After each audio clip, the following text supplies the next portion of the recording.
നിങ്ങൾക്ക് കേൾക്കണോ? മുജാഹിദിന്റെ ഏറ്റവും വലിയ നേതാവായി ഈ സക്കരിയ തന്നെ പരിചയപ്പെടുന്ന നേതാവ് ആരാ? അത് ഇബ്നു തൈമിയയാണ്. സലഫികൾ ആദ്യത്തെ നേതാവ് അങ്ങേ തല ഇബ്നു തൈമിയ. സലഫി പണ്ഡിതന്മാരൊക്കെ പറഞ്ഞിട്ടുള്ളത് മനസ്സിലായില്ലേ? അങ്ങേ തല മുതൽ ശൈഖുൽ ഇസ്ലാം ഇബ്നു തൈമിയ മുതൽ ഇപ്പൊ അടുത്ത് മരിച്ച നാസറുദ്ദീൻ അൽബാനി വരെ, കേരളത്തിലുണ്ടായിരുന്ന KM മൗലവി മുതൽ KP മുഹമ്മദ് അലി ഉമർ മൗലവി വരെ സലഫി പണ്ഡിതന്മാരൊക്കെ പറഞ്ഞിട്ടുള്ളത് മനസ്സിലായില്ലേ? അങ്ങേ തല മുതൽ ശൈഖുൽ ഇസ്ലാം ഇബ്നു തൈമിയ മുതൽ അങ്ങേ തല ഇബ്നു തൈമിയാണ്. അത് തന്നെ ജമാഅത്ത് ഇസ്ലാമി പറയുന്നത്. ഇബ്നു തൈമിയ റളിയല്ലാഹു അൻഹുയുടെ സമുദ്ധാരണ പ്രവർത്തനങ്ങളിൽ കിതാബിന്റെയും സുന്നത്തിന്റെയും ചൈതന്യം കൂടുതൽ പ്രകടമായിരുന്നു. ഇസ്ലാമിനകത്ത് നുഴഞ്ഞുകടന്ന വിദഅത്തുകൾക്കും ഖുറാഫാത്തുകൾക്കും എതിരെ സന്ധിയില്ലാ സമരമാണ് അദ്ദേഹം നടത്തിയത്.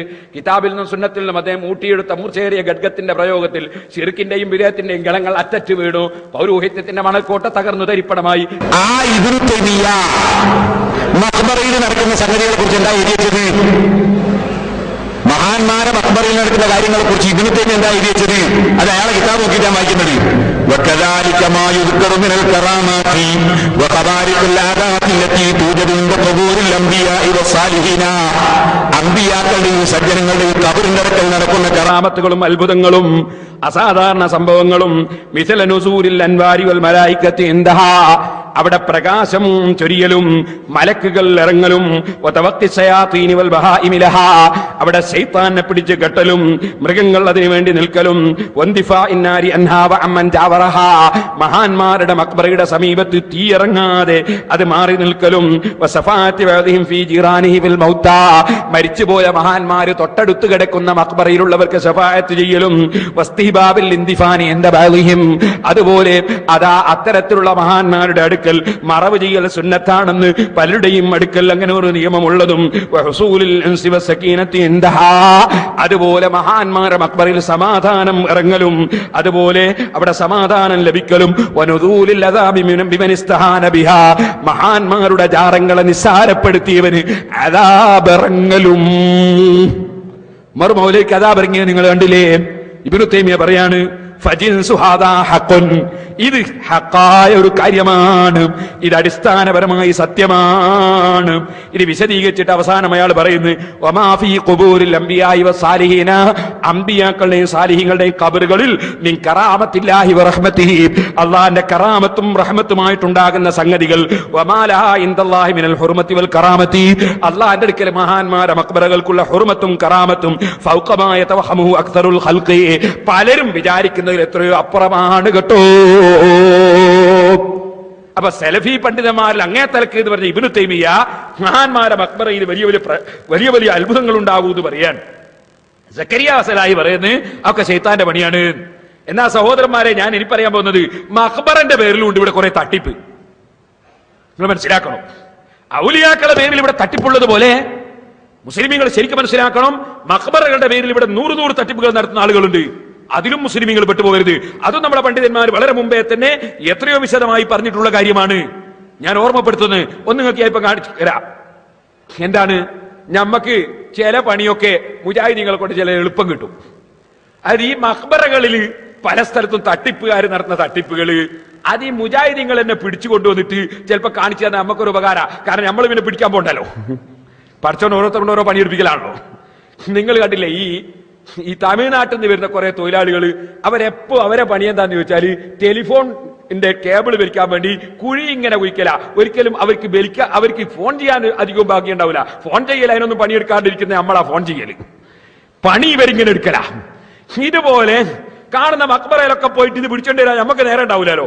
അപ്പൊ ഈ മുജാഹിദീങ്ങൾ അള്ളാഹ് ഏൽപ്പിച്ചാണ് ഇത് പിടിച്ചോണ്ട് വരാൻ. ബാക്കി പണി നമ്മൾ എടുത്താൽ മതിയല്ലേ. നമുക്ക് അങ്ങനെ ഒരു ഉപകാരം അവരെ കൊണ്ടുണ്ട്. അതിൽപ്പെട്ട ഒന്നാണ് ഇനിയിപ്പോ ഞാൻ പറയാൻ പോകുന്നത്. എന്താണ്? ഒരു മഖ്ബറ ഇവിടെ ഏടാ അവര് പിടിച്ചോണ്ടോന്നാണ്. ഞാനവിടെ പോയിട്ടില്ല, ഞാൻ ഇവരെ കണ്ടിട്ടില്ല. അവര് പിടിച്ചോണ്ടോന്ന് കേൾപ്പിച്ചതാണ്. അതിനെ സംബന്ധിച്ച് ഞാൻ നിങ്ങളോട് പറയാൻ. എന്താ സംഗതി? അവിടെ അമ്പലത്തിൽ നിന്ന് കൊടുക്കുന്ന ഭസ്മവും പൂജിച്ച ഭസ്മവും ഈ മഖ്ബറയുടെ കോമ്പൗണ്ടിലുള്ള 2 അടി ചോടുള്ള മണ്ണും കൂട്ടിക്കലർത്തിയിട്ട് ജനങ്ങൾക്ക് തിന്നാൻ കൊടുക്കലാണ് പോലും ആ മഖ്ബറയിൽ. അത് ആ മഖ്ബറന്റെ ആൾ തന്നെ പറയുന്നിട്ട് അയാൾ പറഞ്ഞു, ഇവിടെ വരുന്ന വരുമാനം ഞങ്ങൾ കുടുംബക്കാരെടുക്കലുമാണ്. അതൊന്ന് കേട്ടോളിങ്ങൾ. നമുക്ക് പ്രത്യേകിച്ച് ഒന്നും പറയാനൊന്നുമല്ല. ഇതിപ്പോ ഞങ്ങൾക്ക് ഈ ആളുകളൊക്കെ വരുമ്പോ നോക്കിയാൽ തന്നെ ഇതിന്റെ യഥാർത്ഥം അറിയാറുള്ളൂ. മാക്സിമം 6 മണിക്ക് പൂട്ടാം. വ്യാഴാഴ്ച ദിക്ർ സലാത്ത് എല്ലാ മതക്കാരും വരും, എല്ലാ വിഭാഗം വരും, ഹിന്ദു മുസ്ലിം ക്രിസ്ത്യൻസ് മതങ്ങളൊന്നുമില്ല, എല്ലാ മതവും വരും. കഴിഞ്ഞു. എല്ലാ ദിവസങ്ങളിലും ആള് വരാറുണ്ട്, അതിൽ മാറ്റമൊന്നുമില്ല. ഇഷ്ടംപോലെ എല്ലാം എല്ലാ ഹിന്ദു മുസ്ലിം ക്രിസ്ത്യൻസ് എല്ലാം മതമൈത്രിയാണല്ലോ, എല്ലാ മതക്കാരും വരാറുണ്ട്. ഈ വരുമാനം എന്ന് വെച്ചാൽ ഇതിൽ വന്നിട്ട് 28 മെമ്പർമാരുണ്ട്. ഇതിൽ വന്നിട്ട് 1 മാസം 15 ദിവസം 4 കൊല്ലം 3 കൊല്ലം. ഒരു വാപ്പയ്ക്ക് ഒരു മകനാണെങ്കിൽ 1 കൊല്ലം, 2 മക്കളാണെങ്കിൽ 6 മാസം, 3 മക്കളാണെങ്കിൽ 4 മാസം, 4 മക്കളാണെങ്കിൽ 3 മാസം. ഈ 3 മാസം നോക്കുന്ന വിഭാഗക്കാർക്ക് ഒരു 5-6 മക്കളുണ്ടെന്ന് അതിനെ റിവാർഡ് ചെയ്തിട്ട് 15 ദിവസം നോക്കും. അങ്ങനെ ഇപ്പൊ തഞ്ചാവൂർ തൊട്ട് മണ്ണാർക്കാട്, കോയമ്പത്തൂര്, പുതുനഗരം പല ഭാഗങ്ങളിൽ ഇതിലത്തെ അവകാശമുണ്ട്. ഈ 28 മെമ്പറുണ്ട്. ഞാനത് ക്ഷേത്രം എന്ന് വെച്ചാൽ അപ്പൊ ഇവിടെ ഒരു 100 പങ്കുണ്ടെങ്കിൽ അവിടെ ഒരു 6 പങ്ക് എന്ന ഒരു വാഗ്ദാനം മൂപ്പർ കൊടുത്തു എന്നാണ് പറച്ചല്. അന്ന് തൊട്ട് എന്ന് പറയും ആൾക്കാർ പോയിക്കൊണ്ടിരിക്കുന്നുണ്ട്. അവിടുത്തെ വന്നിട്ട് ചൊവ്വാഴ്ചയും വെള്ളിയാഴ്ച പൂജ, ബാക്കി എല്ലാ ദിവസങ്ങളിലും ആൾ പോകാറുണ്ട്. പിന്നെ ആയുധ പൂജ ദിവസം ഒരു പൂജയുണ്ട്. പിന്നെ അവർക്ക് 11 മാസം പൂജയാണല്ലോ, നല്ല നല്ല ദിവസങ്ങൾ വരുമ്പോൾ പൂജയുണ്ട്. അത്യാവശ്യം മണ്ണാർക്കാട് ഭാഗങ്ങളിൽ മലപ്പുറം ഭാഗങ്ങളിൽ നിന്നൊക്കെ വരാനുണ്ടല്ലോ വണ്ടികളിൽ വരും. ബസ്സിൽ വന്നിട്ട് ബസ് ഇവിടെ വരില്ല, റോഡ് സൈഡിൽ മെയിൻ റോഡിൽ നിർത്തിയിട്ട് വന്നിട്ട് സിയാറത്ത് ചെയ്ത് പോകാം.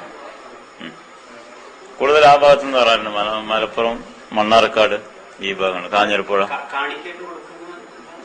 ഞങ്ങൾ ഇവിടെ കൊടുക്കാറുള്ളതാണ്. ഞങ്ങൾ ഈ പൂമണ്ണ് കൊടുക്കും, അമ്പലത്തിൽ ഭസ്മം കൊടുക്കും, അതായത് വിഭൂതി. ഇത് രണ്ടും മിക്സ് ചെയ്തിട്ട് അസുഖമുള്ളവർക്ക് ലേശം വെള്ളത്തിട്ട് വെള്ളം കഴിക്കാൻ കൊടുക്കും. അത്ര ഇത് തന്നെ മരുന്നായിട്ട് കൊടുക്കാറുള്ള പഴയ കാലം തൊട്ട്. ഭസ്മം കൊടുക്കും, ഞങ്ങൾ ഈ മണ്ണും കൊടുക്കും. ഇതാണ് പ്രധാനം. ഇത് അവർ ഉപയോഗിക്കും, വെള്ളത്തിലിട്ടിട്ട് വെള്ളത്തിൽ കഴിക്കുക. അതിനെ കല്യാണം കഴിക്കാത്തവർക്ക് ലേശം മോരൊക്കെ കഴുകിയെടുക്കും. ഈ മണ്ണല്ല ഇതന്നെ. ഈ സാധനം ഞങ്ങളുടെ ഈ കാമ്പൗണ്ടിൽ നിന്ന് 2 മുഴത്തിന്റെ താഴെ എടുക്കുകയാണിത്. ഇത് വന്നിട്ട് മാക്സിമം പഴയ ആചാരം എങ്ങനെയാന്ന് വെച്ചാൽ 2 മുഴത്തിന്റെ താഴെ എടുക്കുക, ഈ കാമ്പൗണ്ടിലുള്ള എടുക്കും. എടുത്തിട്ട് അപ്പൊ തന്നെ നമ്മുടെ ആവശ്യം ഉപയോഗിച്ച് കഴിഞ്ഞാൽ അതിന് മൂടി വെക്കാം. പിന്നെ ഇതിന് ദിക്രി സലാത്തൊക്കെ നടത്തിയിട്ടാണ് കൊടുക്കാറ്. ഇത് തന്നെ മരുന്ന്, മണ്ണ് തന്നെ കൊടുക്കുന്നത്, മണ്ണ് മരുന്നായിട്ട് കൊടുക്കും. ഇത് പൂ മണ്ണെന്ന് പറയും. ഇത് ഞങ്ങളുടെ ഈ ദർഗാന്റെ കാമ്പൗണ്ടിന്റെ ഉള്ളിൽ നിന്ന് 2 മുഴത്തിന്റെ താഴെ വെട്ടിയെടുക്കാറുള്ളത്. വെട്ടിയിട്ട് അത് മൂടി വെച്ചാൽ പിന്നെ 2, 3, 4 മാസം കഴിഞ്ഞാൽ പിന്നെ വീണ്ടും ഒരു ആവശ്യം വരുമ്പോൾ എടുക്കാം. ഏത് അല്ലല്ല, അത് അമ്പലത്തിൽ ഭസ്മം അവര് പൂജയ്ക്ക് വെച്ചിട്ട് കൊടുക്കും. 2 മിക്സ് ചെയ്യും. പഴയ ആചാരം അങ്ങനെയാണ്, അത് മിക്സ് ചെയ്തിട്ട് ഉപയോഗിക്കും. ഉപയോഗിക്കുന്ന വെച്ചാൽ ഇപ്പൊ ചിലവർ വീട് വെക്കണില്ല എന്ന് കണക്കൂട്ടി അവരൊരു നീയത്ത് വയ്ക്കും, വിറ്റ് കിട്ടണമെന്ന് 4 മൂലയ്ക്ക് കൊണ്ട് ഇടാറുണ്ട്. അപ്പൊ അത് വിറ്റ് കിട്ടും, വന്ന് വല്ല വഴിപാടുണ്ടെങ്കിൽ അവർ ചെയ്യും. വഴിപാടെന്ന് വെച്ചാൽ ഇത് തന്നെ അന്നദാനം, ചോറ്, പാച്ചോറ്, കൂടുതൽ ഇഷ്ടംപോലെ ചാപ്പാട് തന്നെ ഇഷ്ടംപോലെ ഉണ്ടാവണം. അമ്പലത്തിൽ നിന്നുണ്ടോന്ന ഭസ്മവും മക്ബറന്ന് കുറച്ച് മണ്ണും എടുക്കാം. എന്നിട്ട് അത് 2 കൂടി കൂട്ടിയിട്ട് ദിക്റും സലാത്തും ചൊല്ലിയിരം കൊടുക്കുക. നിങ്ങളൊന്ന് ആലോചിച്ച് നോക്ക്. സുബ്ഹാനല്ലാഹ്. എന്നിട്ട് യാസീന്റെ ഖുറാസും വെച്ച് കുത്തിട്ട് പറയാണ് ചങ്ങാതി, ഇത് ഞങ്ങളെ കുടുംബത്തിൽ സമ്പാദിക്കാനുള്ള പരിപാടിയാണ്. അപ്പൊ അവിടെ ഒരു കാര്യം മുസ്ലിമീങ്ങൾ മനസ്സിലാക്കണം. ഏത് മക്ബറകളിൽ നേർച്ച കൊടുക്കുന്നുണ്ടെങ്കിലും, ഏത് സ്ഥലത്ത് ക്യാഷ് കൊടുക്കുന്നുണ്ടെങ്കിലും അത് എന്തിന് ചെലവാക്കുന്നു, ആരെടുക്കുന്നു നോക്കിയിട്ടേ മുസ്ലിമീങ്ങൾ കൊടുക്കാവൂ. ഏത് മക്ബറയാലും തിരക്കില്ല, ആര് ചെലവാക്കുന്നു, എന്തിനെടുക്കുന്നു. അപ്പൊ എന്താ വേണ്ടത്? ഒരു മക്ബറ കിടക്കുന്ന ഒരു വലിയനോട് നമുക്ക് സ്നേഹം ഉണ്ടെങ്കിൽ ആ വലിയന്റെ പേരിൽ ധർമ്മം ചെയ്താൽ അത് സ്നേഹം പ്രകടിപ്പിക്കലാണ്.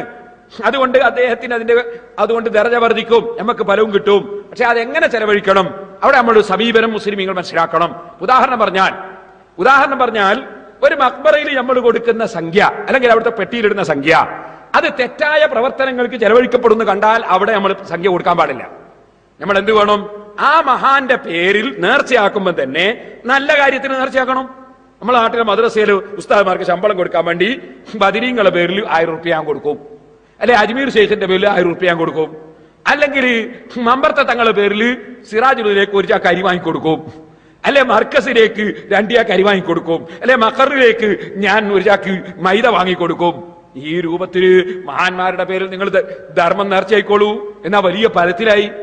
നേരെ മറിച്ച് ആ മഖ്ബറയിൽ കൊടുക്കുന്ന സംഖ്യ ചെലവഴിക്കുന്ന തെറ്റായ വിഷയങ്ങളിലും ഇതുപോലെ അമ്പലത്തിലെ ഭസ്മവും അതുപോലെ തന്നെ മഖ്ബറയിലെ മണ്ണും കൂട്ടിയിട്ട് വിതരണം ചെയ്തിട്ട് സലാത്തും ചൊല്ലി വിതരണം ചെയ്യുന്ന കമ്പനികൾ കൊണ്ടുപോയി തിന്നുകയാണെങ്കിൽ അവിടത്തേക്ക് സംഖ്യ കൊണ്ടുപോയി ഇടുന്നത് മുസ്ലിം ഉമ്മത്ത് ശ്രദ്ധിക്കേണ്ടതാണ്. അള്ളാഹുവിന്റെ അടുക്കൽ ഒരിക്കലും പണ്ഡിതന്മാർ അതിന് ഉത്തരവാദികളല്ല എന്ന് സാന്ദർഭികമായി ഞാൻ ഉണർത്തുകയാണ്. ഈ മഖ്ബറക്ക് എന്തോ ഒരു പേരുണ്ടായി, എന്നാ ഹാജി മലങ്കശ മലങ്കശ ഹാജി മലങ്കശ എന്തോ ഒരു പേര് പറഞ്ഞു, ഞാൻ മറന്നുപോയി. സുബ്ഹാനല്ലാഹ്. ഇനി നിങ്ങൾക്ക് കേൾക്കണോ, ചില മഖ്ബറയിൽ ചില തോന്നിയാസികൾ പോയിട്ട് എന്തെല്ലാം പണിയെടുക്കുന്നത്, ചിലര് തവാഫ് ചെയ്യാം. അങ്ങനെ ഇസ്ലാമിൽ പാടുണ്ടോ? പാടില്ല. വേറെ ചില ആളുകൾ എന്താ ചെയ്യുന്നത്, മഖ്ബറയിൽ പോയിട്ട് ശയന പ്രദക്ഷിണം കിടന്നുരുളുക. ആരാ ഇത് പറഞ്ഞത് ഇങ്ങനെ ചെയ്യാൻ? മഖ്ബറയിൽ എന്ത് ചെയ്യണം എന്ന് നബി സല്ലല്ലാഹു അലൈഹി വസല്ലം തങ്ങളും സഹാബത്തും ഇമാമിങ്ങളും നമുക്ക് പഠിപ്പിച്ചു തന്നിട്ടുണ്ട്. മഖ്ബറയിൽ ചെന്നാൽ മഖ്ബറയിലുള്ള മഹാന്മാരെ വിളിച്ച് സലാം പറയണം. വിളിക്കരുത് എന്ന് മുജാഹിദ് ജമാഅത്തുകാർ പറഞ്ഞത്, അത് ഇസ്ലാമല്ല. അസ്സലാമു അലൈക്കും അഹ്ല ദിയാരി മിനൽ മുഅ്മിനീന വൽ മുസ്ലിമീൻ. ഇവിടെ കിടക്കുന്ന മുസ്ലിമീങ്ങളും മുഅ്മിനീങ്ങളുമായ ഖബറാളികളെ അസ്സലാമു അലൈക്കും വിളിച്ചിട്ട് സലാം പറയണമെന്നാണ് നബി സല്ലല്ലാഹു അലൈഹി വസല്ലം പഠിപ്പിച്ചത്. ഖബറിലുള്ളവർ വിളിക്കരുത് എന്നുള്ളത് അത് ഇവരുണ്ടാക്കിയ മതാണ്, ഇസ്ലാമല്ല. അല്ലാഹുവിന്റെ റസൂൽ പറഞ്ഞ് വിളിച്ചിട്ട് സലാം പറയണം. പിന്നെ സലാം ചൊല്ലിയതിനു ശേഷം നമ്മൾ എന്താ ചെയ്യുന്നത്? ദുആക്ക് ഉത്തരം കിട്ടാനുള്ള വഴിയാണ് ഫാത്തിഹ ഓതൽ, സൂറത്തുൽ ഫാത്തിഹ ഓതുക. മാത്രമല്ല ഷാഫി ഇമാം റളിയല്ലാഹു പറഞ്ഞിട്ടുണ്ട്, മഖ്ബറയിൽ എത്രത്തോളം നിങ്ങൾക്ക് ഖുർആൻ ഓതാൻ കഴിഞ്ഞോ അത്രയും പുണ്യമാണ്. അത് ഇമാം ഷാഫി റളിയല്ലാഹു പറഞ്ഞിട്ടുണ്ട്, ഇമാം നവവി റളിയല്ലാഹു ശർഹുൽ മുദബ്ബിൽ പറഞ്ഞിട്ടുണ്ട്. കാരണം മഖ്ബറയിൽ അള്ളാഹുവിന്റെ റഹ്മത്ത് ഇറങ്ങാനും ദുആക്ക് ഉത്തരം കിട്ടാനുള്ള കാരണമാണ് ഖുർആൻ ഓത്ത്. നബി സല്ലല്ലാഹു അലൈഹി വസല്ലം സഅദ് റളിയല്ലാഹു അൻഹുവിന്റെ മഖ്ബറയിൽ വെച്ച് ദിക്ർ ചൊല്ലിയിട്ടുണ്ട്. ബാബു മൗഇലത്തിൽ മുഹദ്ദിസീൻ ദൽ ഖബരി വഖൂദി അസ്ഹാബിഹി ഹൗലഹു. ബുഖാരിയിൽ ഒരു അധ്യായമാണ് ഖബറിന്റെ അടുക്കൽ വഅദ് പറഞ്ഞു നബി സല്ലല്ലാഹു അലൈഹി വസല്ലം. മഖ്ബറയുടെ സമീപത്ത് വഅദ് പറയാം.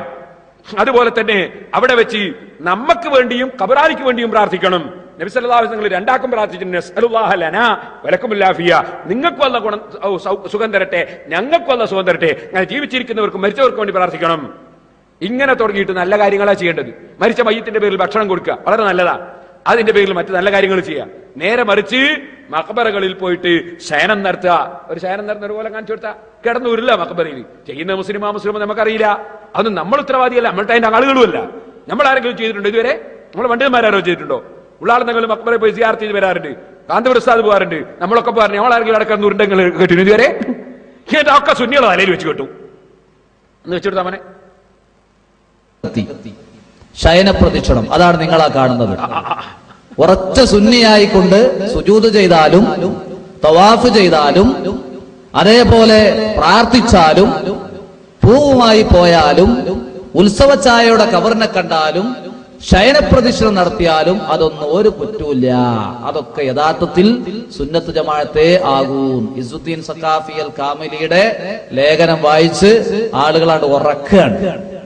എന്തിനും പച്ചക്കള്ളം പറയാൻ ഇസുദ്ദീൻ സഖാഫിന്റെ ലേഖനത്തിലുണ്ട് അങ്ങനെ മുജാഹിദിന്റെ പച്ചക്കള്ളം. എന്നിട്ടോ അത് നടക്കുന്നത് എവിടെയാ? വടക്കേ ഇന്ത്യയിൽ അജ്മീറിലാണെന്ന് തോന്നുന്നു, അല്ലെങ്കിൽ അതുപോലത്തെ സ്ഥലത്താണ്. അജ്മീറിൽ എങ്ങനെ മലയാളത്തിലെ ബുക്ക് വായിച്ചിട്ട് പണിയെടുക്കുക? മൗലൈമാര് പറയുമ്പോൾ കുറച്ച് ആലോചിക്കണ്ടേ? കൂട്ടത്തിൽ ഒരൊറ്റ ആക്കം ബുദ്ധിയില്ലാന്ന് വിചാരിച്ചിട്ട് ഞങ്ങൾ സുന്നിയക്കം ബുദ്ധിയില്ലാന്നാ വിചാരിച്ച് മലയാളത്തിലുള്ള ബുക്ക് വായിച്ചിട്ടാലും വടക്കേ ഇന്ത്യയിലുള്ള ഒരാൾ അവിടെ പോയി ഉരുളുന്നത് നിങ്ങൾ കണ്ടില്ല? നിങ്ങൾ ദോഷം ഇഷ്ടം പോലെ ഉരുട്ടുന്ന ഒരു ചങ്ങാതി. പഴയ കാലത്ത് പെണ്ണുങ്ങൾ വലിയ പത്തിൽ ചൂടലുണ്ട്, ഇങ്ങനെ കല്ലുമല ചുരുട്ടിയിട്ട്. ഇങ്ങനെ മഖ്ബറയെ പറ്റി ഉരുളണമെന്ന് ആരാ പറഞ്ഞത്? അതേ സമയത്ത് മഹാന്മാരെ മഖ്ബറയിൽ സിയാറത്തിന് പോകാൻ പാടില്ല, അത് ശിർക്കാണ് നിങ്ങൾ പറഞ്ഞല്ലേ നമ്മുടെ പ്രശ്നം? റസൂലുള്ളാഹിന്റെ ഖബറിന്റെ അടുത്ത് പോയ ശിർക്കാന്നല്ലേ സക്കരിയ സലാഹി പ്രസംഗിച്ചത്? മഹാന്മാരെ മഖ്ബറയിൽ പോയ ശിർക്കാണ്, ഷിർക്കിലേക്ക് എന്നല്ലേ പറഞ്ഞത്? ഞാൻ ഒരുപാട് CD കയറ്റി ഇപ്പം വേണ്ട സമയമില്ല, ഇനി നമുക്ക് CD കയറ്റി കൊടുക്കാം. തൊട്ടപ്പ ഇവിടുന്ന് പോവുകയാണെങ്കിൽ ആദ്യം വലിയുൽ കൂഫിന്റെ ജാറത്ത് പോയി, അവിടുന്ന് കുഞ്ഞിപ്പള്ളി പോയി, അവിടുന്ന് വടകര പോയി, അവിടുന്ന് കോഴിക്കോട് ഷെയ്ഖിന്റെ പള്ളിയിൽ പോയി, അവിടുന്ന് മമ്പറത്ത് പോയി, അവിടുന്ന് പുത്തമ്പള്ളി പോയി, അവിടുന്ന് പാലക്കാട് മഞ്ഞക്കുളം പോയി, അവിടുന്ന് നാഗൂര് പോയി, ഏറുവാടി പോയി, അപ്രാപ്പാളയം പോയി, അങ്ങനെ അജ്മീറിൽ പോയി. എന്നിട്ട് നേരെ ഇറാഖിൽ പോയിട്ട് കർബലയും അതുപോലെ തന്നെ മൊയ്തീൻ ഷെയ്ഖിന്റെ ജാറൊക്കെ ചുറ്റിട്ട് നേരെ മദീനത്തേക്ക്. അതിന് നമ്മളെ ട്രാവൽസിയർ ഒരു പേരിട്ടിന് സിയാറത്ത് കം ഹജ്ജ് പാക്കേജ് ടൂർ. സിയാറത്തും ടൂറും പാക്കേജും ഉണ്ടാവും, ഹജ്ജ് മാത്രം കിട്ടൂല. അതതിന്റെ പ്രത്യേകത. പാക്കേജുകാരന് പൈസ കിട്ടും, സിയാറത്ത് നടക്കും, ഷിർക്കിൽ നിന്ന് ഷിർക്കിലേക്ക് അങ്ങനെ പോയിക്കൊണ്ടിരിക്കും. സഹോദരന്മാർ മനസ്സിലാക്കണം. ഇനി നിങ്ങൾക്ക് കേൾക്കണോ? ചില സ്ഥലത്ത് സുബ്ഹാനല്ലാഹ് ചില ചങ്ങാതികളുണ്ട്, ഷെയ്ഖായിട്ടിങ് വരും, എന്നിട്ട് ഒരു കൊടിമരാട നാട്ടും, എന്നിട്ട് പിന്നെ ആൾക്കാർ നിങ്ങൾ കൊടിമരത്തിന്റെ പോയി ചുറ്റിക്കോളി. ആരാ പറഞ്ഞു കൊടിമരത്തിനെ ചുറ്റണോ? ഏത് കിതാബിലാ പറഞ്ഞത്? കൊടിമരത്തിന് ചുറ്റണോ? കൊടി നമ്മൾ സാധാരണയായി കൊടികെട്ടലുണ്ട്. കൊടികെട്ടൽ തെറ്റല്ലോ. എന്നോട് നാദാവത്ത് സെൽഫി ചോദിച്ചു കൊടികുത്ത് നേർച്ച നടത്താൻ പറ്റുമോ? ഞാൻ ചോദിച്ചു കൊടികുത്തുന്നതിനെന്താ? എല്ലാ പാർട്ടിക്കാരും കൊടികുത്തലില്ലേ? അപ്പൊ അത് മക്കൾ ഞാൻ ചോദിച്ചു മിനയിൽ കൊടികുത്തുന്നില്ലേ? എല്ലാ രാഷ്ട്രത്തിന്റെ കൊടിയുമില്ലേ അവിടെ? കൊടികുത്തലല്ല തെറ്റ്. ഞാൻ പറഞ്ഞത് ഒരു കൊടിയും കുത്തിയിട്ട് ആ മരം പോയി ചുറ്റുക, ഇങ്ങനത്തെ ഏർപ്പാടൊന്നും പണ്ഡിതന്മാർ അംഗീകരിച്ചിട്ടില്ല. ബഹുമാനപ്പെട്ട ഇമാം അബൂ ശാമ റളിയല്ലാഹു പറഞ്ഞതായി ഇബ്നു ഹജർ അൽ ഹൈതമി റളിയല്ലാഹു അൻഹു നമ്മളെ ഇമാമിങ്ങൾ മഖ്ബറയിൽ എന്ത് ചെയ്യണമെന്ന് പഠിപ്പിച്ച ഇമാമി അവർ എഴുതിയത് കണ്ടോ നിങ്ങൾ? വമിൻ അഹ്സനി മബ്തുദിയ ഫീ സമാനിനാ മാ യഫ്അലു കുല്ല ആമിൻ ഫിൽ യൗമിൽ മുവാഫിഖ് ലിയൗമി മൗലിദിഹി സ്വല്ലല്ലാഹു അലൈഹി വസല്ലം മിന സദഖാതി വൽ മഅറൂഫി വഇദ്ഹാരി സീനതി വസ്സുറൂരി ഫഇന്ന ദാലിക മാ ഫീഹി മിനൽ ഇഹ്സാനി ലിൽ ഫുഖറാഇ മുസ്ഇറു ബിമഹബ്ബതിഹി സ്വല്ലല്ലാഹു അലൈഹി വസല്ലം വതഅദീമിഹി വജലാലതിഹി ഫീ ഖൽബി ഫാഇലി ദാലിക വശുക്രില്ലാഹി തആല അലാ മാ മന്ന ബിഹി മിൻ ഈജാദി റസൂലിഹി അല്ലദീ അർസലഹു റഹ്മത്തൻ ലിൽ ആലമീൻ സ്വല്ലല്ലാഹു അലൈഹി വസല്ലം. റസൂൽ സ്വല്ലല്ലാഹു അലൈഹി വസല്ലം തങ്ങളുടെ ജന്മദിനത്തിൽ സൽക്കർമ്മം ചെയ്തുകൊണ്ട് ധർമ്മം കൊടുക്കുന്നതും അതുപോലെ അന്ന് നല്ല വസ്ത്രം ധരിക്കുന്നതും അന്ന് സന്തോഷം പ്രകടിപ്പിക്കുന്നതും ഒക്കെ അള്ളാഹിന്റെ റസൂലിനുള്ള സ്നേഹം പ്രകടിപ്പിക്കാനുള്ള വഴിയായതുകൊണ്ട് നല്ല കാര്യമാണ് എന്ന് പറഞ്ഞുകൊണ്ട് നമ്മളെ ഇമാമിങ്ങൾ പറയാണ്. പിന്നെന്താ പറയുന്നത്? ഇന്നൽ ബിദഅത്ത സയ്യിഅത വ മാ ഖലഫ ശൈഅൻ മിൻ ദാലിക സരീഹൻ വ ഇൽതിസാമൻ ഖദ് തന്തഹി ഇലാ മാ യൂജിബു തഹരീമ താറത്തൻ വൽ കറാഹത ഉഖറാ വ ഇലാ മാ യുദന്നു അന്നഹു തആത്തുൻ വ ഖുർബത്തുൻ. അതേ സമയത്ത് ശരീഅത്തിൽ കറാഹത്തോ ഹറാമോ മോശമോ ആയ ഒരു പക്ഷേ അത് നല്ല കാര്യമാണെന്ന് തോന്നിപ്പിക്കുന്ന സംഗതിയാണെങ്കിലും അങ്ങനത്തെ കാര്യങ്ങൾ മോശമായ വിധേയത്താണ് എന്ന് പറഞ്ഞിട്ട് ബഹുമാനപ്പെട്ടവർ പറയാണ് ഫമിനൽ അവ്വലിൽ ഇന്തിമാഉ ഇലാ ജമാഅത്തിൻ യസ്അമൂന തസവ്വുഫ. ഞങ്ങൾ ശൈഖന്മാരാണ്, തസവ്വുഫിന്റെ ആളാണ്, തരീഖത്തിന്റെ ആളെന്ന് പറയുന്ന ചില ചങ്ങാതികള് വയുഖാലിഫൂന മാ കാന അലൈഹി മശായിഖു തരീഖ് മിന സുഹദി വൽ വറഇ വസൈരിൽ കമാലാത്തിൽ മസ്ഊലത്തി അൻഹും. അതാ എന്നിട്ട് മുൻഗാമികളായ തരീഖത്തിന്റെ മശായിഖന്മാര് ദുനിയാവിനെ പരിത്യജിക്കുകയും സൂക്ഷ്മതയോടെ ജീവിക്കുകയും നല്ല വാചകങ്ങൾ പറയുകയും ചെയ്തതാണെങ്കിൽ അതിനെതിരായി കള്ളത്തരീഖത്തുകാരായി വരുന്ന ചില കക്ഷികൾ അവർ ചെയ്യുന്ന ചില പണികളുണ്ട്. ബൽ കസീറും മിൻ ഉലൈക ഇബാഹിയത്തുൻ ലാ യുഹരിമുന ഹറാമൻ. അവരുടെ കൂട്ടത്തിൽ പലരും ഹറാമിനെ ഹലാലാക്കുന്ന പുതിയ കക്ഷികളാണ്. മോശമായ കാര്യങ്ങൾക്ക് ശൈത്താൻ അവർക്ക് നല്ലതായി തോന്നിപ്പിക്കുകയാണ്. അങ്ങനെ പറഞ്ഞിട്ട് പറയാണ് അങ്ങനെ വാദിക്കുന്ന ഈ കക്ഷികൾ, ആ കക്ഷികളെ സംബന്ധിച്ച് പറയാണ് എന്താ പറയുന്നത്? ശരിക്കും കേട്ടോ. വഫഹും ബിസ്മിൽ ഫിസ്ഖി അവിൽ കുഫ്രി അഹഖ മിൻഹും ബിസ്മിൽ തസവ്വുഫി അവിൽ ഫഖ്രി. അതാ അവർ ഫഖീറന്മാരെന്ന് പറഞ്ഞ് ശൈഖന്മാരെ കൂട്ടത്തിലുള്ള ഫഖീറെന്നോ തസവ്വുഫിന്റെ ആളെന്നോ പറയുന്നതിന് പകരം അവർ തെമ്മാടിത്തം ചെയ്യുന്നവരും അവിശ്വാസമുള്ളവരും എന്നുമാണ് ആ കള്ളത്തരീഖുകാരെ പറ്റി പറയേണ്ടത്. വമിൻഹും മാ അമ്മ ബിഹിൽ ഇബ്തിലാഉ മിൻ ഇസ്തസീനി ശൈത്താനി ലിൽആമ്മതി. സാധാരണക്കാരന് ശൈത്താൻ ഭംഗിയാക്കി കൊടുക്കുന്ന പരീക്ഷണങ്ങൾ പല സ്ഥലങ്ങളിലും നടന്നിട്ടുള്ള ഒരു സംഗതിയാണ്. تخليق حائط أو عمود وتعظيم نحو عين أو حجر أو شجرة لرجاء شفاء أو قضاء حاجة. ആവശ്യം നിർവഹിക്കാൻ വേണ്ടിയോ അല്ലെ രോഗത്തിന് ശമനം കിട്ടാൻ വേണ്ടിയോ മരത്തിനെ ബഹുമാനിക്കുന്ന ഏർപ്പാട്, അല്ലെ കല്ലിനെ ബഹുമാനിക്കുന്ന ഏർപ്പാട്, അല്ലെങ്കിൽ അതിലെങ്ങാനും പൊട്ടി ഒഴുകുന്ന ഒരു തോട്ടിനോ അല്ലെങ്കിൽ വെള്ളത്തിനോ അതേ അതിൽ ഒഴുകുന്ന അരുവിക്കോ ബഹുമാനം കൽപ്പിക്കുന്ന ഏർപ്പാട്.